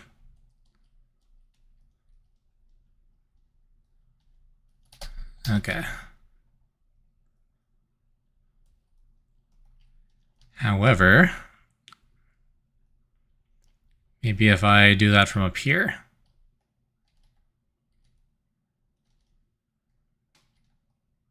Yeah, spit it up from here and let it roll. I think we need a little bit of momentum to do it. There we go. Get on top, get on top, get on top. I think the ball's stuck. Dang it.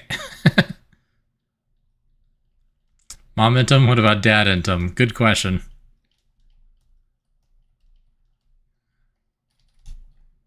I guess we'll just try that again. Is this glass? That is glass. Okay, that's good.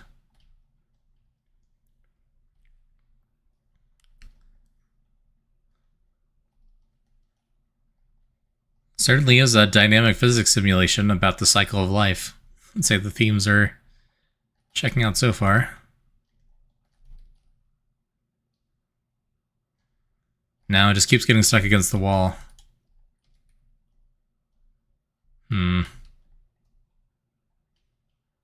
If I just do it at the right angle, then. If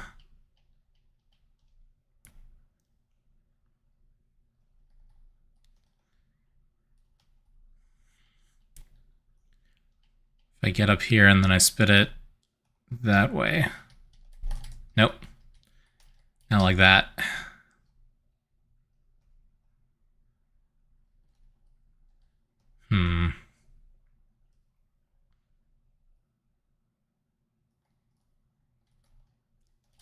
Nope.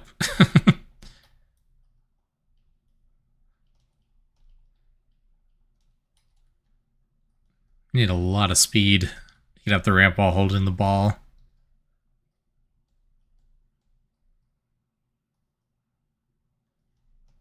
Oh. Come on. Keep rolling. Yes. Yeah, to where the small ramp changes size, you can spit it out and get on the seat fast enough. I don't think so.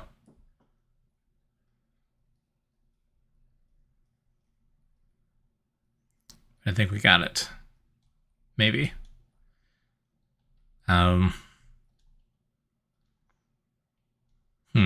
is not what I expected.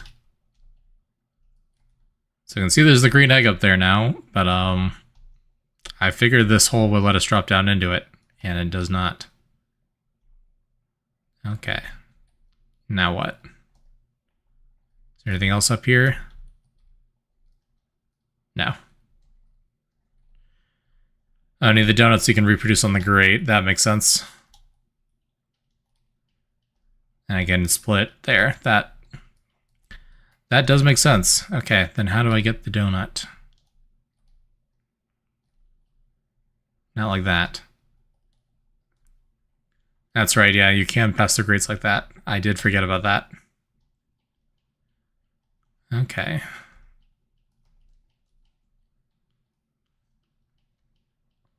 Then we need to figure out how to get the donut first.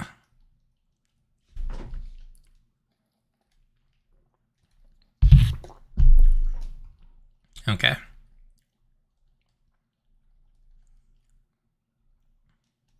And it's right over there. So we just make it across this gap here.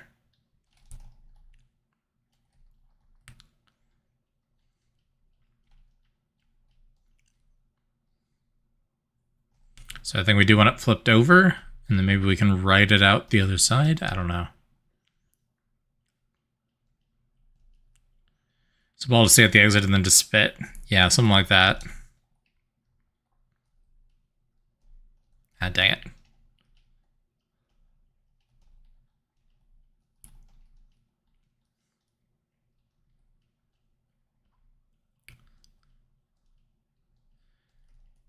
Come on. Squish.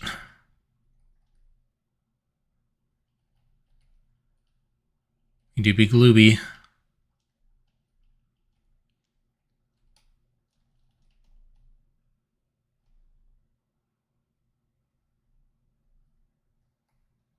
Okay. And what happens if we get on the other side with the ball?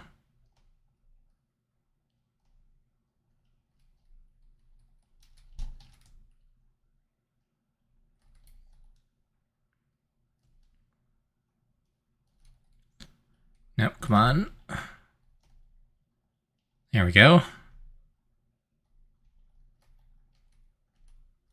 Yep. I mean, that is not what was supposed to happen, but I guess we got it.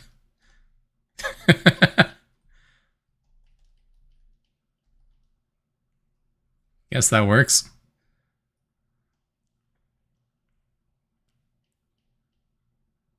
Okay, so the grate disappears. That's good. I was wondering about that. Like, I'm pretty sure I know where this tunnel leads. I just make the grate disappear. Okay, and now we can do what we did last time. Ah. And repeatedly fall into this pit. That's the takeaway here. Did we do last time and fall into the pit? Every time. And you stop trying to take this tiny ledge. There we go. Okay.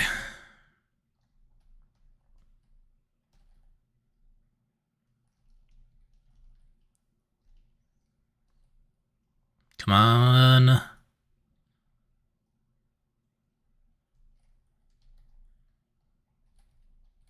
Don't get stuck, don't get stuck, don't get stuck.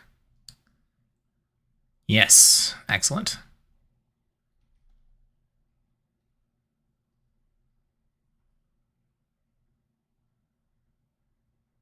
Oh, there it goes. So why isn't it moving? I guess we are kind of heavy. And then we explode. I didn't realize that the letters appear as each particle hits it. Okay, we are now green. We are evolving. A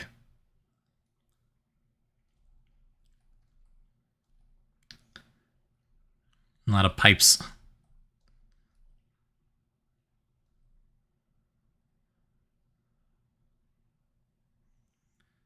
This is the previous one we thought were weird perspective. Yeah, I did not notice at all. That makes sense. Thanks for playing, etc. You have to Alt F4 to close the game now. Excellent. You need all the donuts. So that was Glongo Boy. Excellent. Very true. What is the white light? I've been to fertilize the glowing egg. That's what I'm wondering.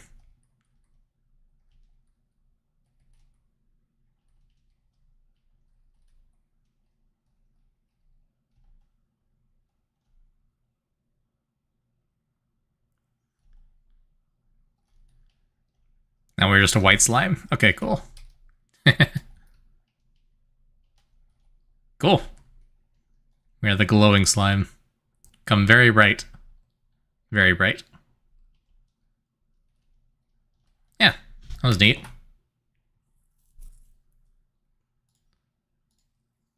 Definitely try to do something very aggressive with the physics and probably had had some trouble with it. That's how this sort of thing usually goes. Just what some would call a lack of sound. Yeah. It is unfortunate that the sound was not working well. So they cut it for the main jam release. So the themes were dynamic physics simulation and cycle of life. I would say it was definitely both of those things. It was, in fact, a dynamic physics simulation. And what lore there is entirely about the cycle of life of the slime creature. So yeah, I would say that counts.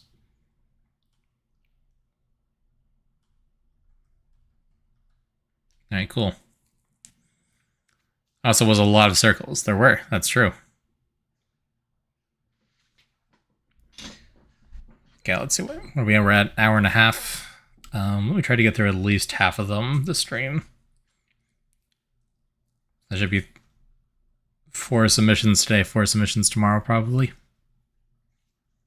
I don't know if I want to go all night on this. So maybe we'll do the first half and then rate them. And we'll do the other half tomorrow, maybe. We'll see. Alright, next one is Glorpo Game. This one kind of full screen. It doesn't... Excellent.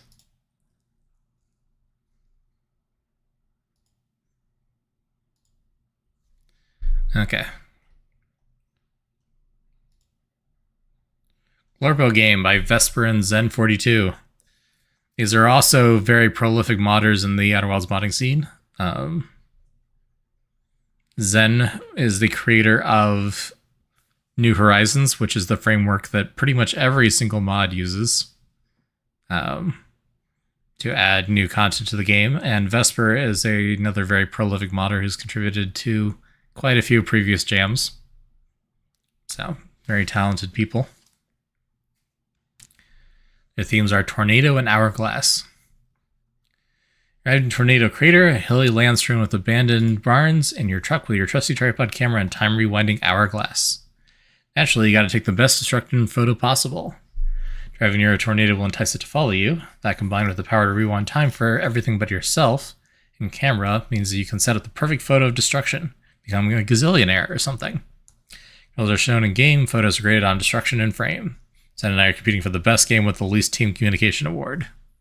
So it made you laugh a lot? Nice. Alright, let's try it out.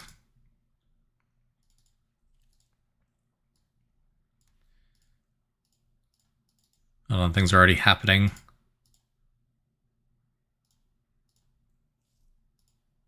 There we go. So you can see the tornado, and it took out the house. Alrighty. Love Zen's writing. I also do. Enjoy Zen's writing quite a lot. Vesper and Zen for Ride Jam 2026 annual Ride Jam. There is one every year forever. I do love his sense of humor. It's quite good. How to play. How to play game. Take camera tripod with you. Drive around in car. Find cold tornado. Drive near it to suck it, and it will follow you. Drive past building and tornado will get it. Set up tripod. Rewind time for optimal tornado destruction viewing. Take picture. I understand. Thank you. Very cool. Okay, I guess we'll find out. The Glorpo Game. I need to ping Zen and Vesper.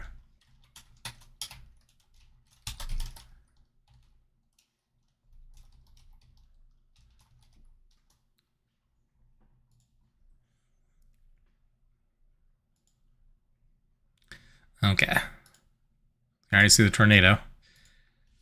Okay, so we are first person controller. We got a truck. Look at this beautiful truck. And this glitchy particle effect in the back seat. Interesting.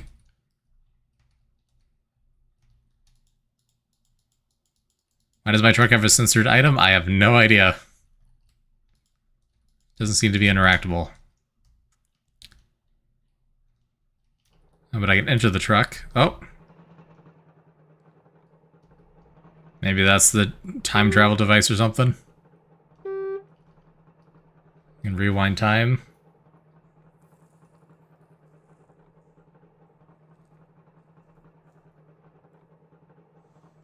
Alright, yeah, it looks pretty familiar. Okay. We can pick up the tripod and put it in the trunk. There we go. How do we drive? Oh, we gotta cancel the time rewinding. That makes sense. Oh, that... I don't like that. The camera is following the truck as the truck drives over bumpy terrain. That is incredibly nauseating. The truck is also not liking having something in the back, I don't think. Hi, tornado.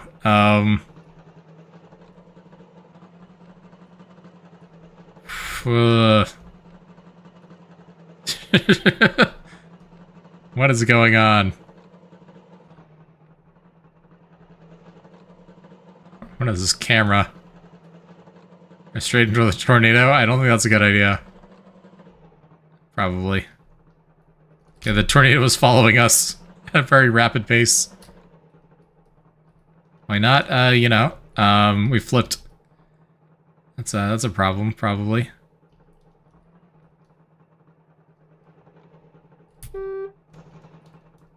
Ah! GTA 6 looking great, for real.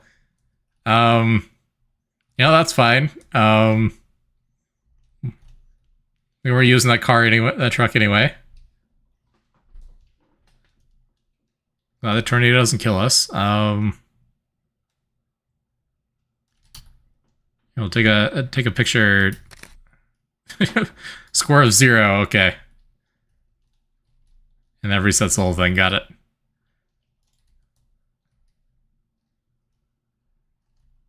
So this is Glorpo game. Off to a good start. What else is there to see on the map here? It's very default terrain textures.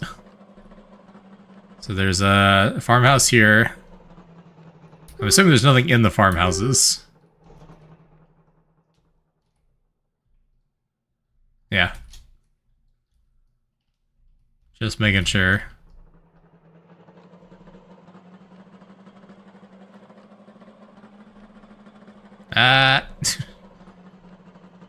Car physics.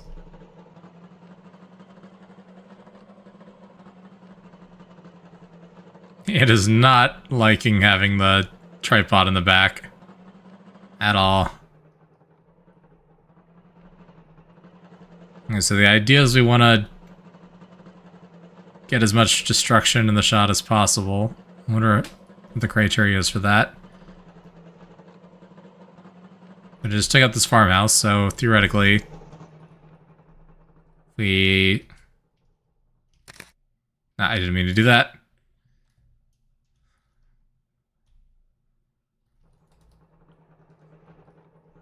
I'm so confused, honestly.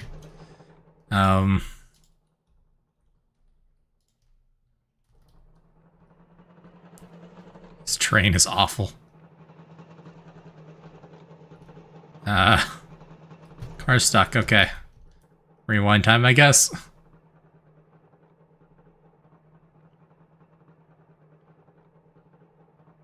There was a how to play, which, I mean, I understand the gist. You collect the tornado, walk close to the tornado, and you gotta take a picture of the destruction of it.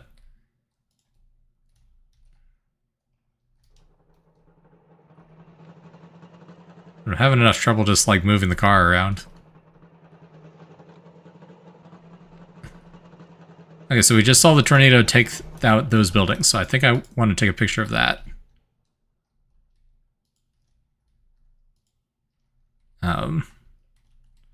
So we rewind time to... show that the building's collapsing.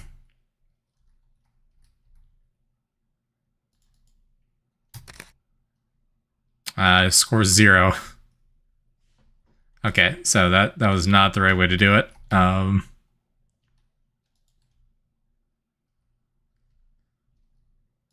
Yeah, to be closer, maybe.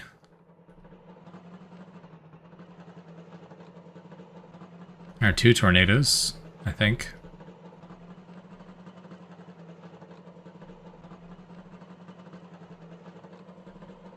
So we track this tornado. Ah. Affected by that tornado.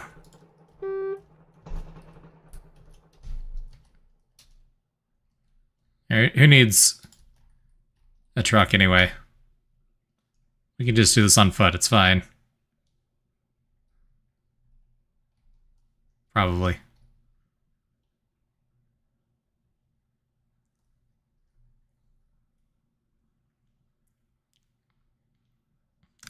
So you want to get a picture of it destroying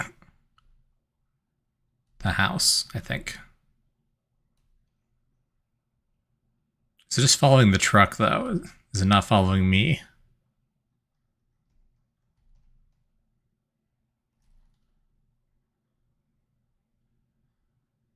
I think it's following the truck.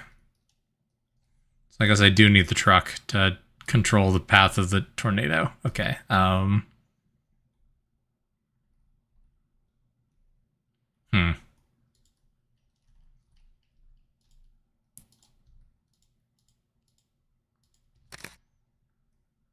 We did get some score there.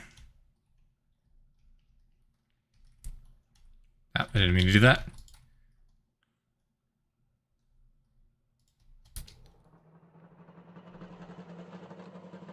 Yeah, a little bit smoother terrain to drive over here. Be try score. Yep.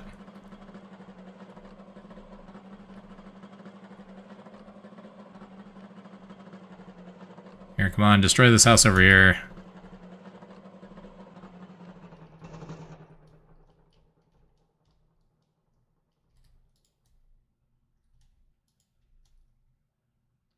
I can't tell if it's following us slowly or not.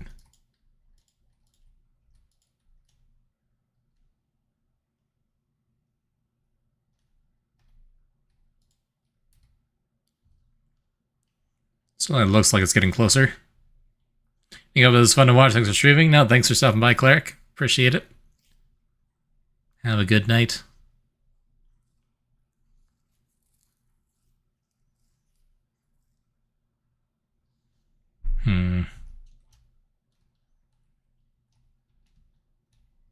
I think our truck disappeared. Probably wasn't that important.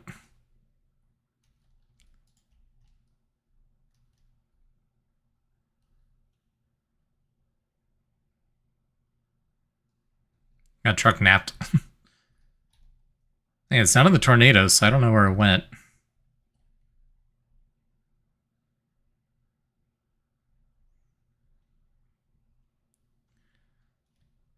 Does it just want, like, pictures of destroyed terrain in the shot? Like, destroyed pieces of a building?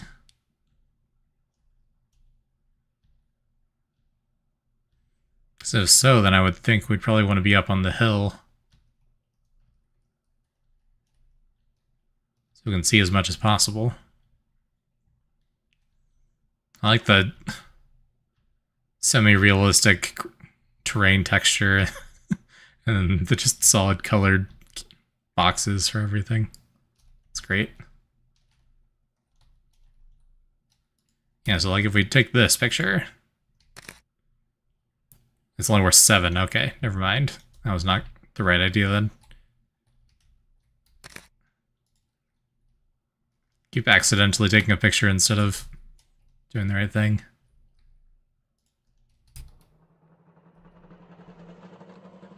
I feel like I don't understand what counts as destruction. And it's kind of tedious to test.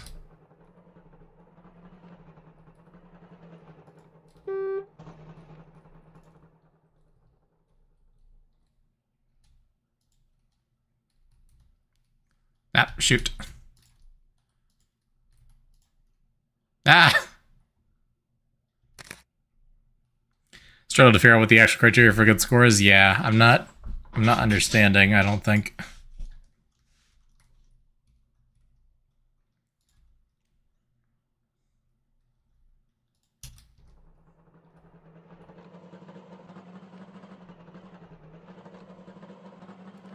There's this house all the way over here, so I assume we have to get this house to be hit somehow.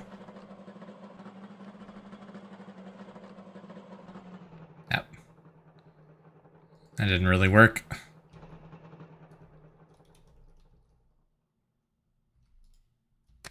I'll just reset.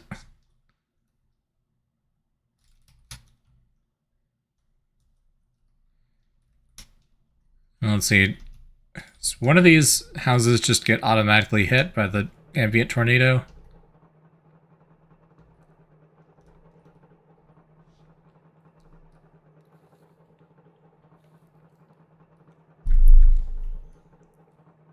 I think maybe that one in the center just gets automatically hit. I'm not sure. I think it's just these two tornadoes.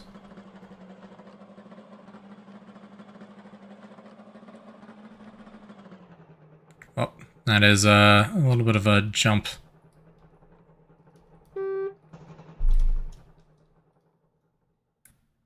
Because if it's like you gotta get it mid-building being destroyed. Like mid-air pieces.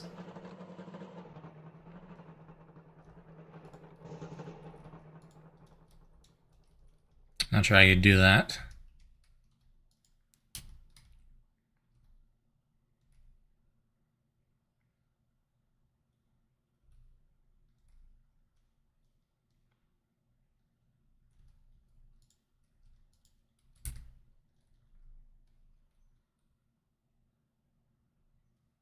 Okay, tornado did not tear apart the building that time. I guess I rewound too far.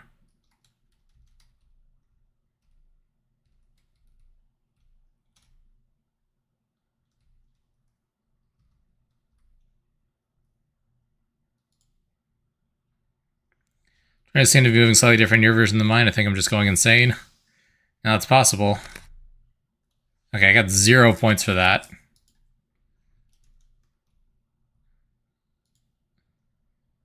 I just have to be closer. Is that all it is?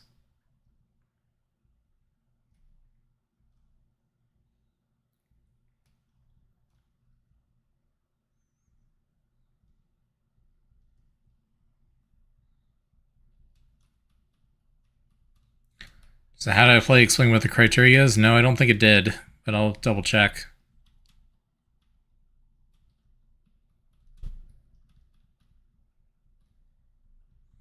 It just said take a picture of the most destruction.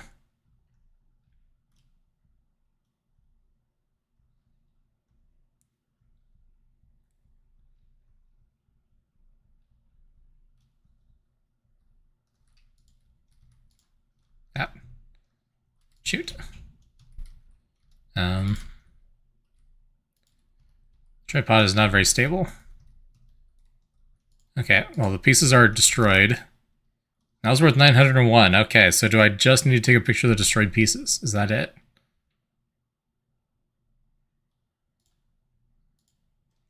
Take camera tripod with you, drive around a car, find cold tornado, drive near it to suck it and it will follow you, drive past building, tornado will get it, set up tripod, time for optimal tornado destruction viewing, take picture. It needs a fourth pod. It needs a third pod. It says it's called a tripod, but it only has 2 legs. As far as I can see.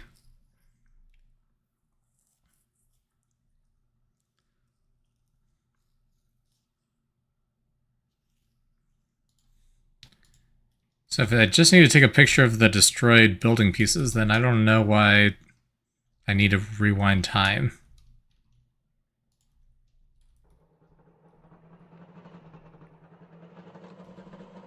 But when I took a picture of the destroyed building from a distance, it didn't count for anything. So does it like only count for a certain amount of time after the house is destroyed?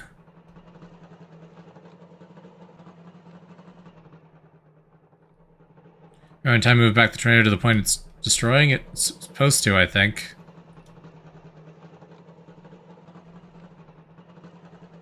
And it wasn't obvious to me how that was supposed to be working.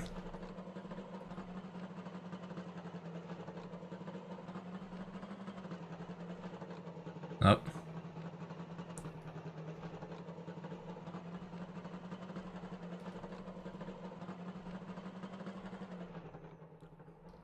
Is it following me? I can't tell.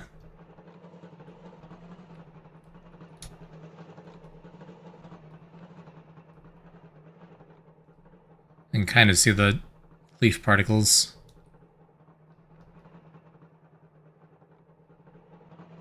As it gets closer.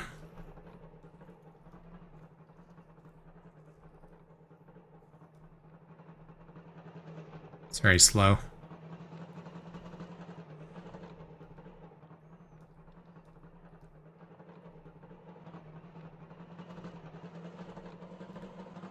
So I come out here.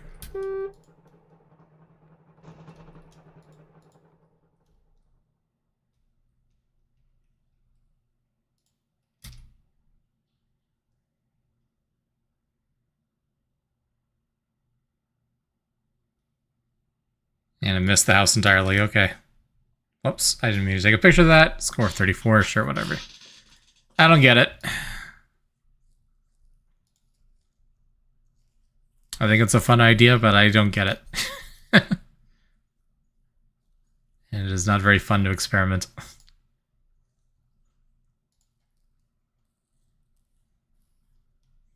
Destruction's cool, though. I like seeing the houses getting torn apart.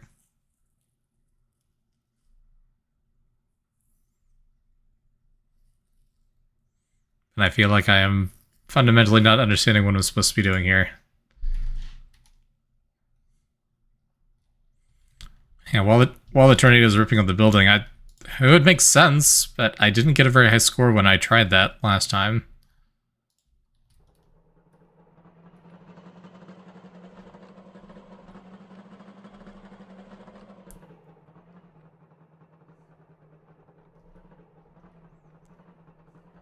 Better angle, maybe, maybe.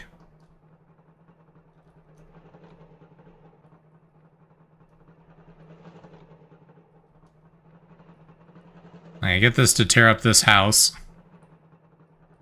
And I come out here.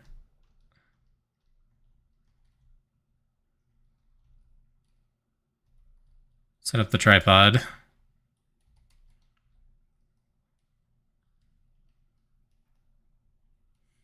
Rewind time until when the building was being destroyed.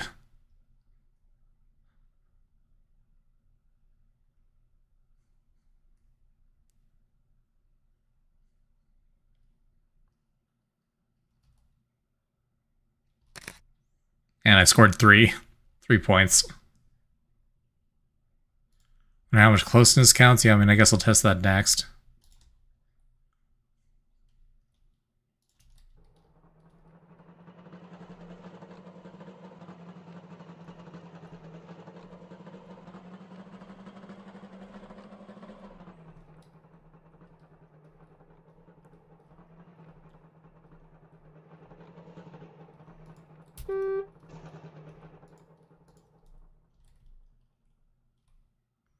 This was 950. Okay, cool. So it's not just me that can't hit 1400.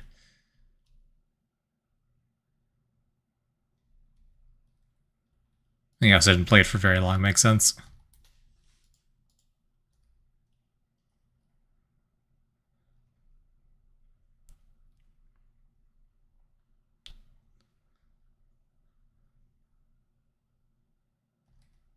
Okay, so now it's here.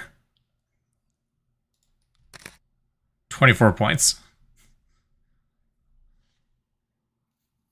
Yeah, I just don't understand how the scoring works. Doesn't make any sense to me. But in 3, yeah. Alright, well that was Glorpo game. I did hear that this game was very up and down in development. So I can't say I'm that surprised. Let's see. So the themes were tornado and hourglass.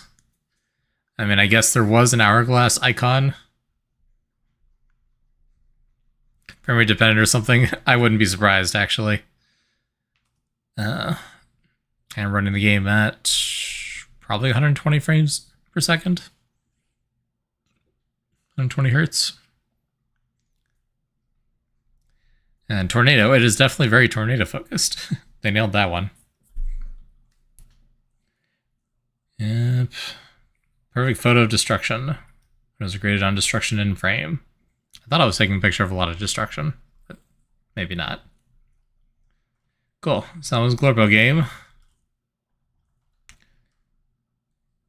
But an Astrozoology Longo Boy Glorpo game. Let's do one more, and then we'll rate the ones we played so far. So next one is Into the Asteroid Belt. This one is a solo mod, or not mod, game by Loco Choco. They've done some interesting mods. Themes are time reversal and orbital. Into the asteroid belt. You and your friend are on a research mission where you need to go from the asteroid belt orbits to get close to the black hole you two are studying. But oh no, there are aliens that are trying to stop you. Luckily, if you die, you just go back to the start. Who knew that weird quantum drive would come in handy in situations like this? Unless you have a set time before the black hole eats everything, so be quick. Try this Pokemon Mystery Dungeon inspired jam entry. Monster arrow keys to move, shift to make a turn go faster. At the bottom of the screen, you have a log of the actions taken by you and the AI until that point. Okay. There's another Godot game. So there's a 4:3 aspect ratio, it looks like. Pokemon Mystery Dungeon part is very important. Alright, so this is a turn-by-turn system then.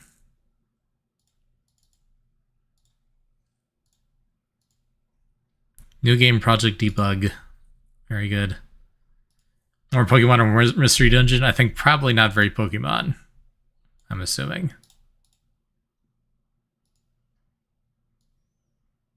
This aspect ratio is going to be stretched. Can I resize it? Does that break things? Probably. That looks closer to how it's supposed to be. Okay, so that's the black hole, and we are here, I guess. Start exploration.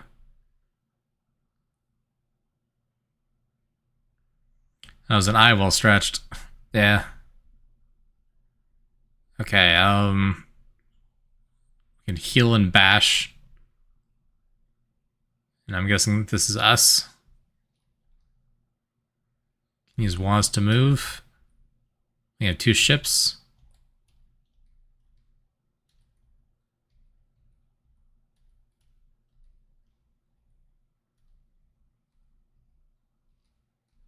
So where are we trying to go?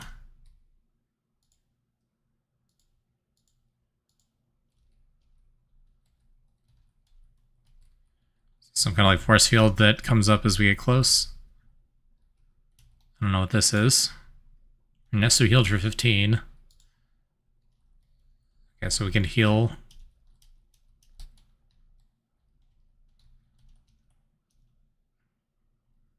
UFO healed for 10. I guess we died.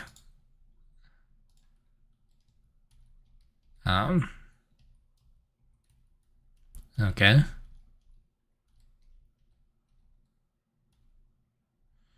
Ernesto damaged UFO for 30. UFO damaged Ernesto for 30. Supposed to attack those probably. Bash. It does an auto scroll. Ernesto damaged UFO. Ernesto damaged UFO. UFO damaged Ernesto. Bash. So damage UFO for 30. Do we defeat it? I guess we defeated it.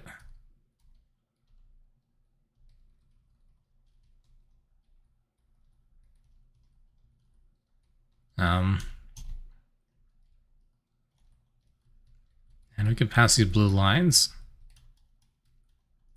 Can we attack them? I don't think so. We can heal Ernesto.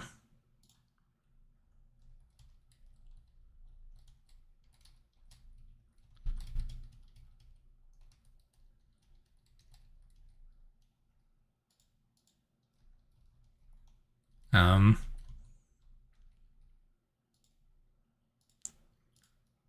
I don't understand where we're supposed to go. Seems like the blue lines block us every path forward.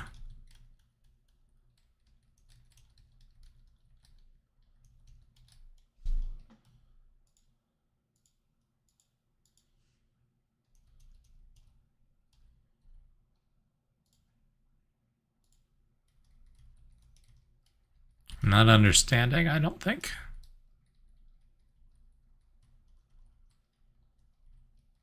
Yeah. Is this something? Can we bash it? Can we heal off of it? No?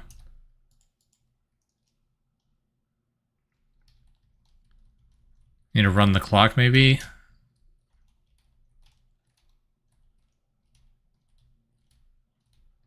It doesn't seem to be changing anything. Is the aspect ratio breaking anything? No. Still looks glitchy.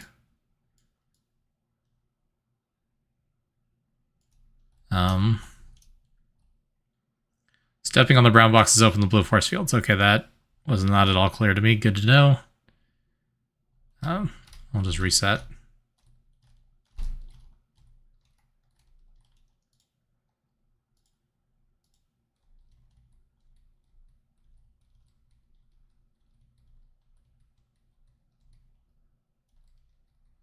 Those are visibility lines. No,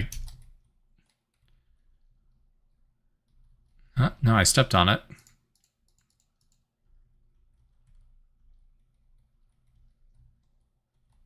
Why didn't that make a difference? Are there multiple?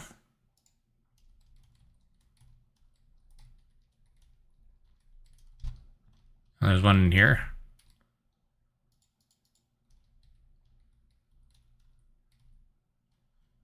There's no logs for that.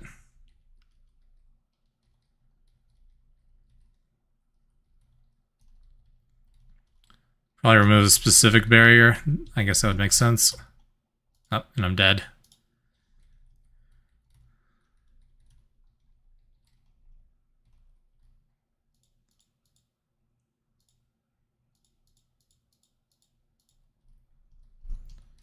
So we step on that one. I do see the sprite changes.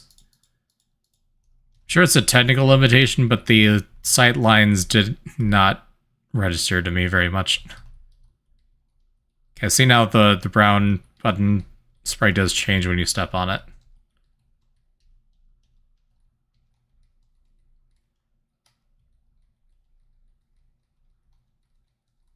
And there's the exit.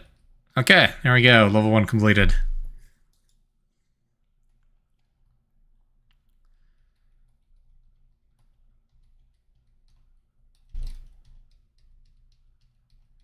So the line of sight thing is cool. It's very confusing.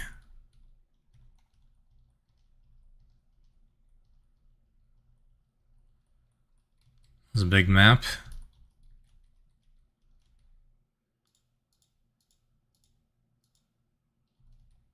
Oh, we are dead.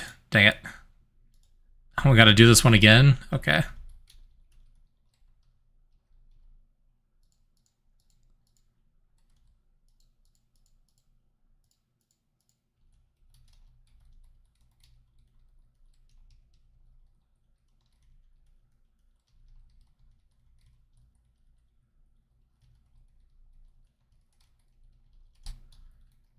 Well, at least it's a little bit simpler once we know what we're doing.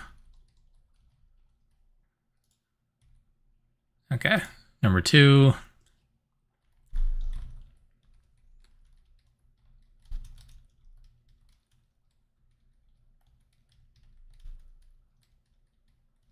there's an enemy here. There we go. Is there anything in here? No, it's just an enemy spawn point. Okay. So we do gotta go down here. In here is just an enemy. And I'm dead. Okay.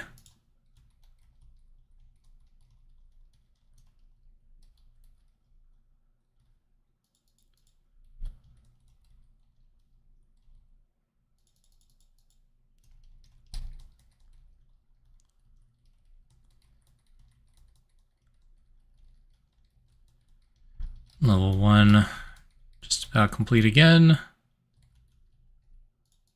Heal up while we can. Okay, level 2. So I think I gotta press this to unlock the barrier in the bottom left. Ignore that alcove. Button down here.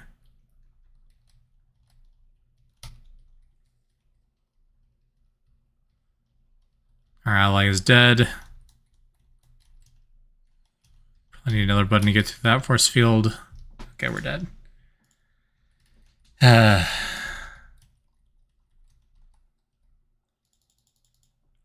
we're dead already. Okay, cool. I love RNG combat.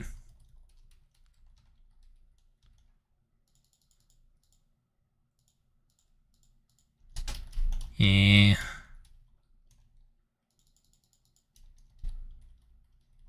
I'd probably enjoy it more if it was also had sounds. It just feels like there's not a lot of feedback currently. Didn't finish this one, fair enough. I feel like I can. I just need to understand what the path is through the second area.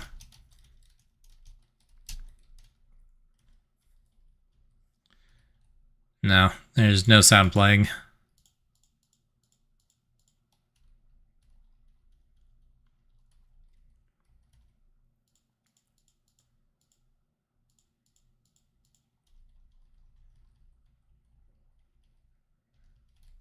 Okay, button, what does this open?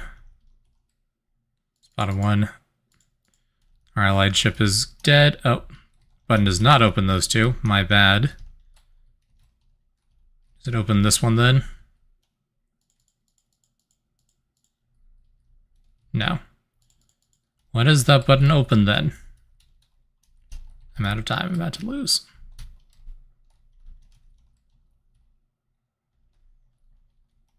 Okay. Try it again.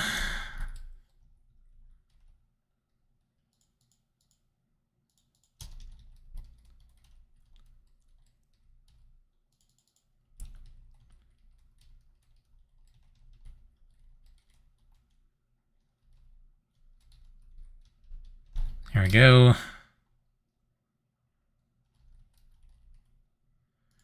Area 2. This one flips this force field down here.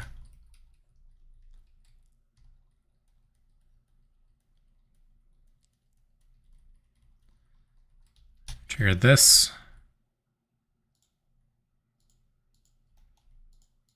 We're dead. Okay.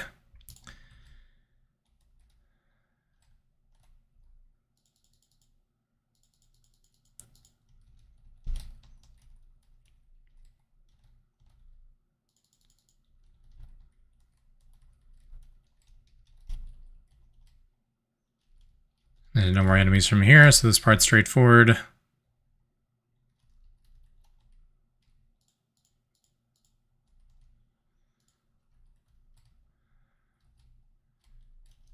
Press that one. Is there a way to avoid these enemies? What if you just stick to the side?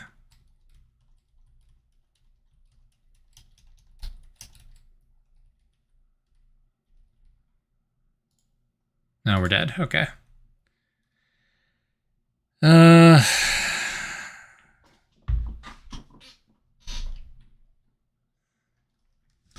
This game would be much better with a line of sight feature, but I'm not sure what I'd replace it with. I don't know if it's necessary.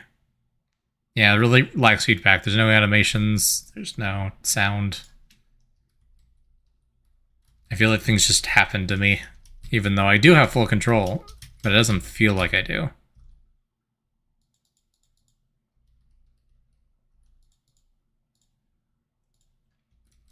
It feels like I'm just randomly dying.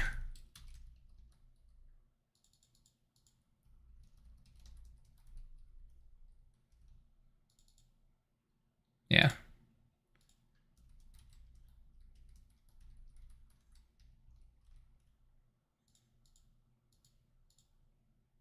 The attack and heal gameplay is not very engaging.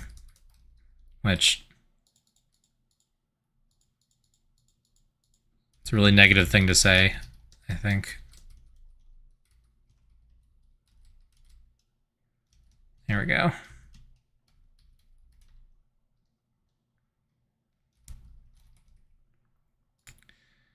Okay.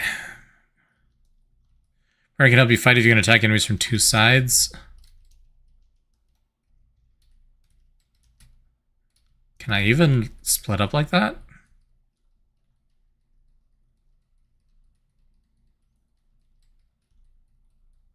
Not sure how I would get both of us to be looking at the enemy the same way.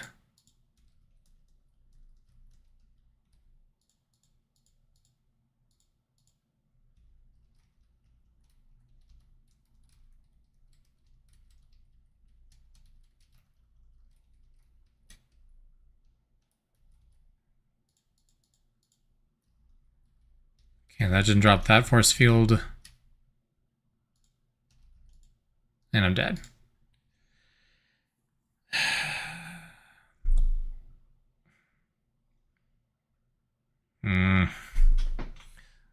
I want to push through it, but it is also just very tedious to do it over and over again.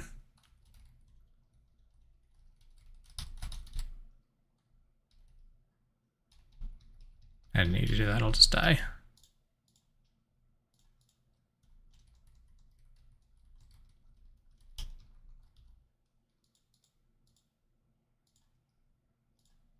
Maybe if you've played Mystery Dungeon, this makes more sense.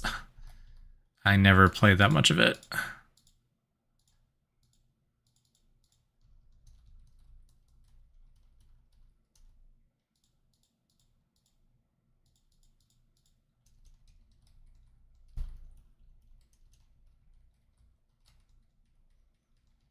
You can play Mystery Dungeon, it doesn't make much more sense. Okay, fair enough.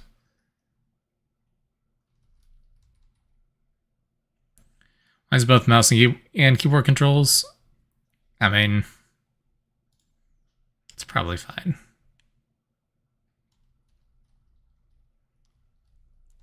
Much rather that than it being strictly mouse controls.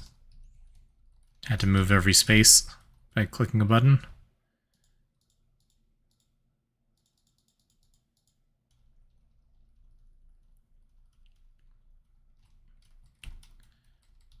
Okay, so what do these open up?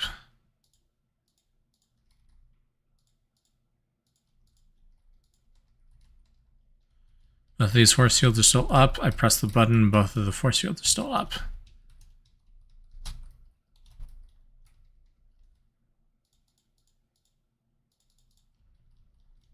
Come up here, this force field is still up. What do these actually do? Oh, the exit's up here. No? Is that just the spawn point? Okay, amount of time I died. Am I missing a button somewhere? I don't know. I thought I explored everything. Unless it's in a corner somewhere and it's hidden.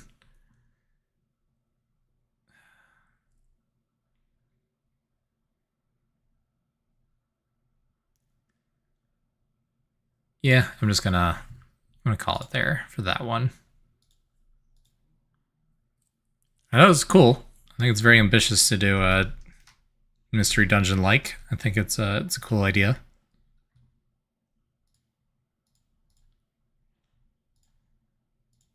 I just feel like I'm not understanding. Well, I'm understanding.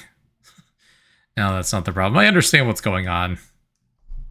It's not very fun. For me, in particular. Okay, so that was Into the Asteroid Belt. Things were time reversal and orbital. Let's see. Yeah.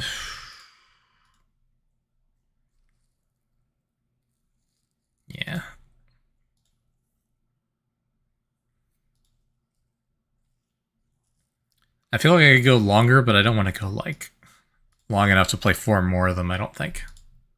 So I think we'll just call it there for tonight. and try to do a longer stream tomorrow, which I should be able to. I always say this, and then I learn that I have like a billion plans that I forgot about on the weekends, but I don't think I have anything going on tomorrow. I have nothing on my calendar. So I should have all afternoon free, as opposed to tonight when I just had the evening. So I should have plenty of time to finish the rest. But we can go ahead and rate the games that we've done so far before we sign off. Did I ping Loco? I forgot to ping Loco. I feel bad. Whoops.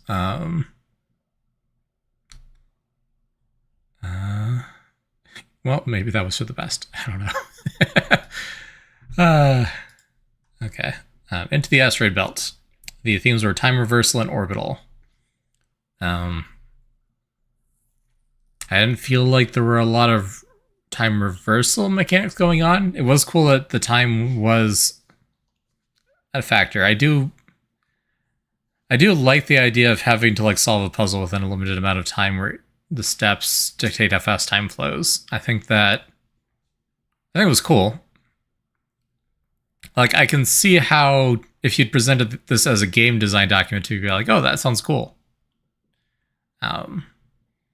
It's just that the execution ended up being not very fun for me. That's a variety of factors. And the lore behind the game was that we were trying to slingshot through orbits to get to the black hole. So that was part of the story, at least. Yeah, assuming I follow like a 3 to 5 star rating as long as the game is playable. I'm not going to be very objective because I can't be very objective, but I'm thinking here like 1 star is this game literally was a virus. 2 stars is like this game was unplayable, but there were some things that were nice about it. 3 stars was like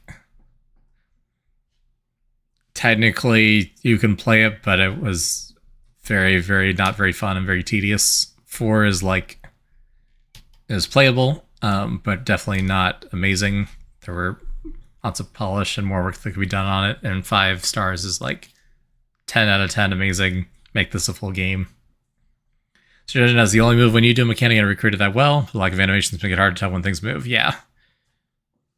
Honestly, I think when I was playing Pokemon Mystery Dungeon, part of my problem with it was that it's kind of hard to tell what the Pokemon are doing sometimes. Because they do have a very limited animation style for that. And I think having even fewer animations here hurt it as well. So I think on that scale, I would probably give this a 3. I mean, I was able to solve the first level and get to the second level a bunch of times. It was fairly playable. Definitely was not very enjoyable for me personally, which, you know, I'm sure there are people who would enjoy it more. That is a completely subjective thing, and these ratings are subjective. So I'm thinking 3 stars for this one. And the sprite art is cool. I like the sprite art. How well does it fit the themes? Time reversal and orbital. I mean, like 1 star has nothing to do with the themes. 2 stars is like you paid some lip service to the themes but didn't really do anything with it. 3 stars is one of the themes is incorporated somehow. 4 stars is you've mostly incorporated both, and 5 stars is you've perfectly incorporated both. This is probably closer to a 2 or 3 stars, I'm thinking, on this one, because there's not a lot of time reversal going on. And orbital is kind of just part of the lore, not part of the gameplay. So I feel like I'm being very harsh on this one, but probably 2 stars on the theme.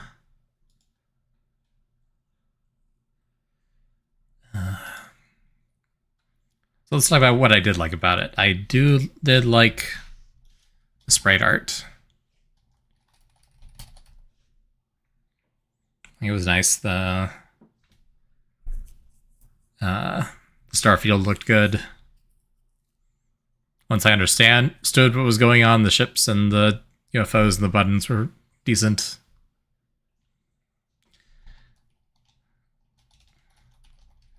The line of sight mechanic is really cool. I don't think it helped the game design, but it is impressive, and props to them for getting the line of sight system working.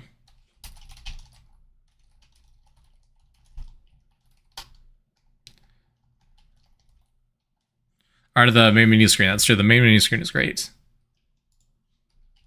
Especially on the main menu and map screens.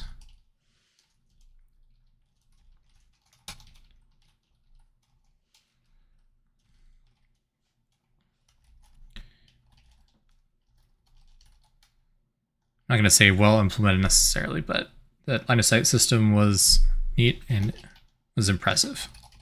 Impressive is a good adjective there.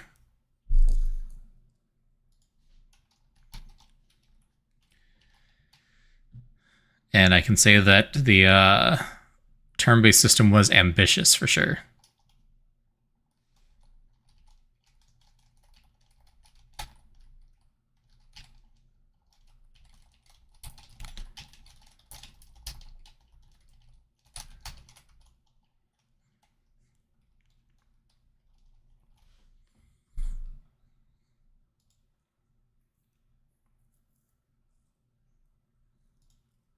Yeah, I think those are my positives on it. Cool. So that's my review. My rating. All right, and then what did we do before that? We did Glorpo game. Very descriptive name. That was the tornado one. All right. So I mean, it's certainly playable. So at least 3 stars. It wasn't like incredibly frustrating. Certainly was very confusing how these scores are calculated, so I feel like that did impair my ability to enjoy playing it. So I think I'm also putting it probably in that 3-star point. It was certainly playable, but a little bit confusing or tedious. And I didn't have that much fun with it directly. Although it was cool to see the destruction. So that definitely brings it up in the average. Probably not enough to go at 4 stars. And it's entirely possible that I end up with no games having 5 stars here. With this rating system that I'm kind of half following, but definitely like a 3.5 stars essentially in my head here. Because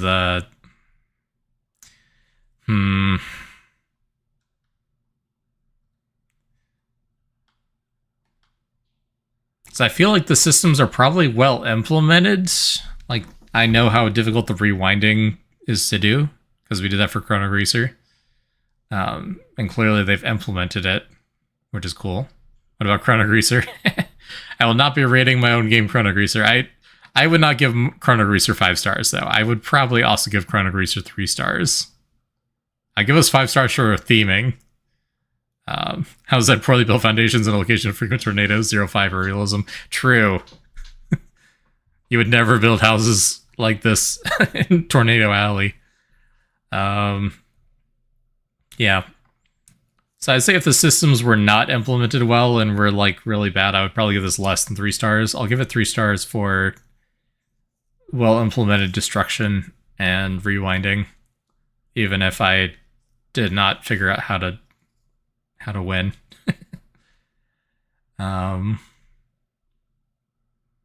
Yeah.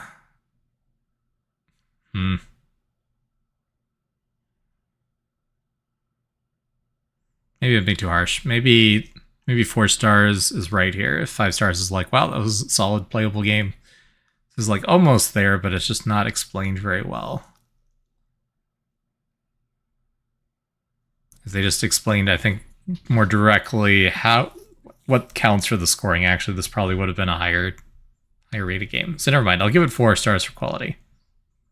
Can't put a 0.5 now. It is 1 to 5 stars. I think this is a jam. I mean, no game is going to be like really well done, polished, extremely playable with only 72 hours of work. So probably there would be no games that would be like flawless 5 stars. So I'm just going to put 5 stars for a solid, fun game that I enjoyed, had a lot of polish. And on that front, I wanted like a 3.5, but I think I'll give them 4 stars for the systems that were coded up. It's like, what is there looks good. They've got particle effects and fancy visual things. But all you can expect from a jam game. And it is 100% about tornadoes. They nailed that one. Hourglass. I mean, there is an hourglass symbol on it, but there's not really any, like, mechanics related to hourglassing. It's commentary on media reporting on disasters instead of safety prior to the storm. True. Actual tornado chasing is kind of crazy. I'll give it a 4 stars for the theme, I think. It does have both themes in it, but Hourglass is not really leveraged as much as it could have been, even though both are present. In this case, it was tornadoes chasing you. Yeah.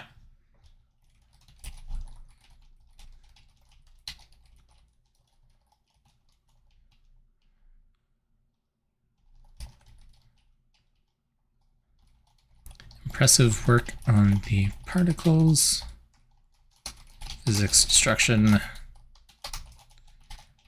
and time reversal mechanics. That's my review. There we go. So that's Glorbo game. The name is not very descriptive of what it is. All right, Glongo Boy. So that was the Raicuparta's game about being the slime. It is definitely a dynamic physics simulation, 100%. And it is absolutely about the cycle of life of the slime creature. So I think, first off, 5 stars for the themes. It implements both themes directly into the gameplay.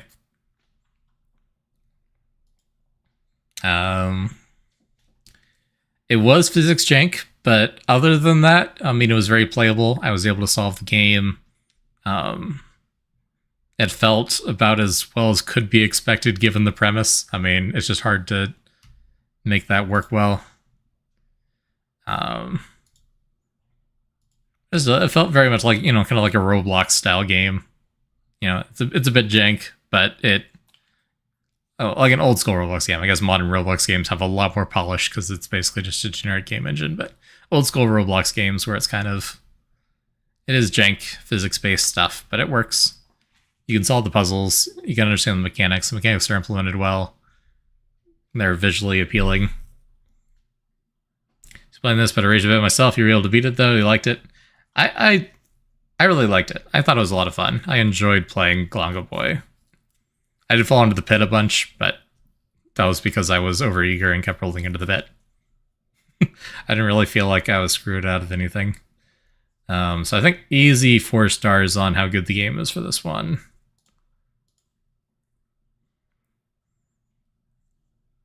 If it had sound, maybe to 5 stars, but definitely some more polish that could have been done.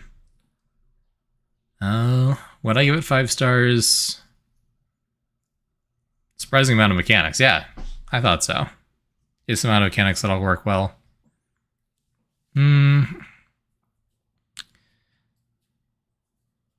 They definitely shouldn't do half stars, because it does force me to rate up. But, like, I would give this 4.5 stars. Like, it's not flawless, but for a game jam game, it's pretty good. It's very playable. If it had sound, easy 5 stars. It doesn't have sound. I'll leave it at 4 stars, but it was close. I would have given it 4.5 if we had half stars.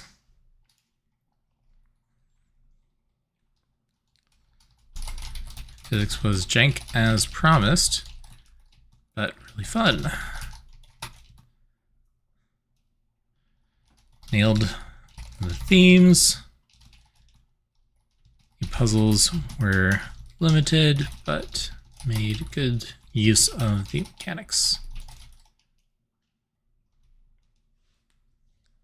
That's my review for that one.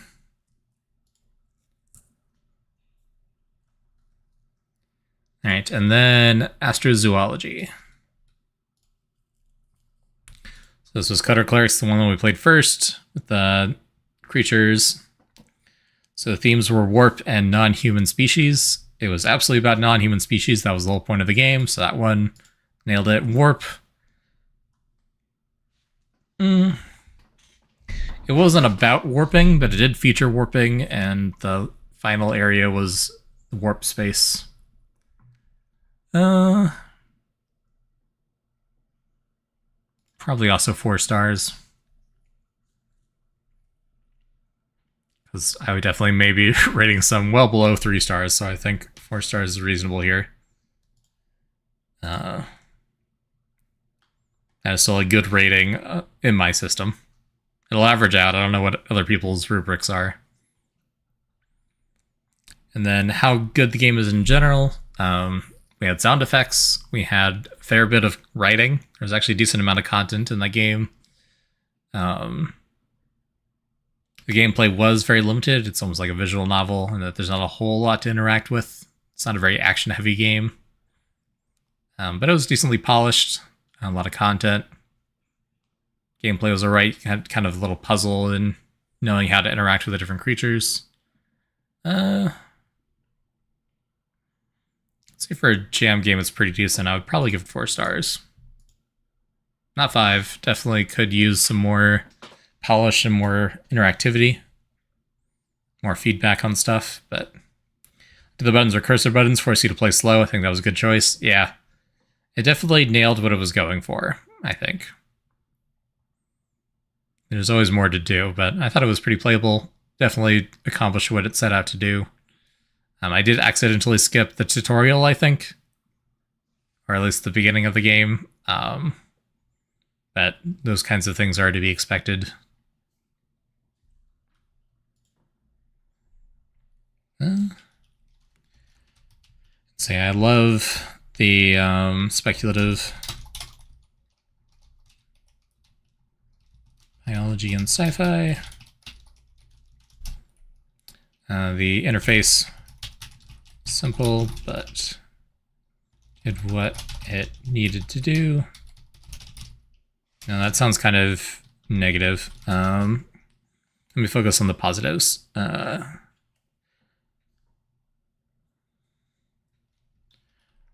Love the speculative biology of all the different creatures. Certainly there were things that weren't immediately clear to me, like being at different distances would change some of the scans. It is neat to see how different creatures reacted.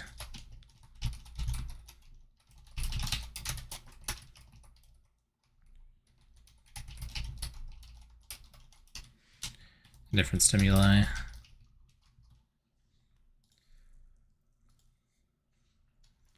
Yeah, I don't have a lot to say on this one, I don't think, in terms of like strictly positive things, but I was generally positive on it. That's my rating. All right. So that's 4 that I've rated so far. And I can't rate my own, so that leaves 4 others to play tomorrow, I think. So I think that'll be the plan. Alrighty. So I think we'll call it there. So I'll try to play through the rest tomorrow, and if we still have time and I'm still have enough energy, we'll switch to one of our other recurring games. But otherwise, we'll just finish this out, and then hopefully be back to a normal-ish schedule the following weekend. Someday I'll figure out a good cadence for streaming. Not today. Not today for sure. Alrighty. Thank you all for being here. Let's find us a raid target on Twitch. It's only ping loco. I forgot to.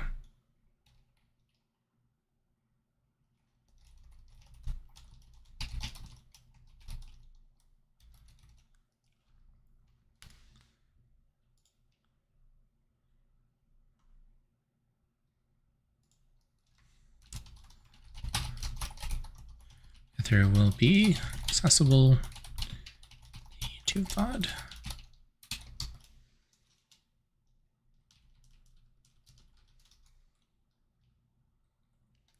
What was that game? That was Asteroid Belt.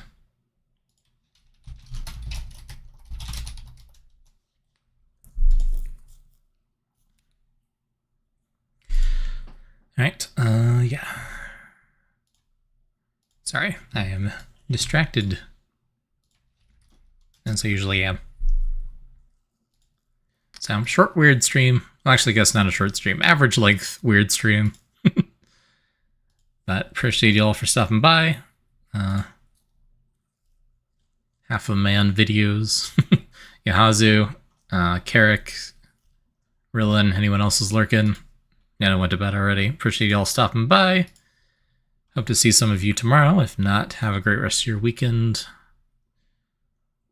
None of my friends are live, which tracks because I don't have friends on Twitch anymore. So I am a social recluse. No, thanks for the follow. I appreciate it.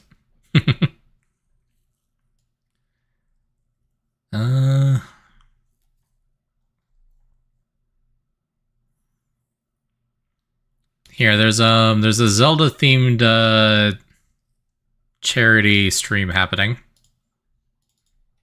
On Small Ant and Crafty Boss and some other big channels. I don't expect any of them to acknowledge this raid, but it's a good channel to go watch anyway. So we'll do that.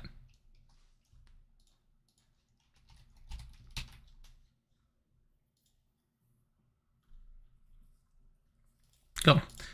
Have a great rest of your weekend, everyone. See you next time.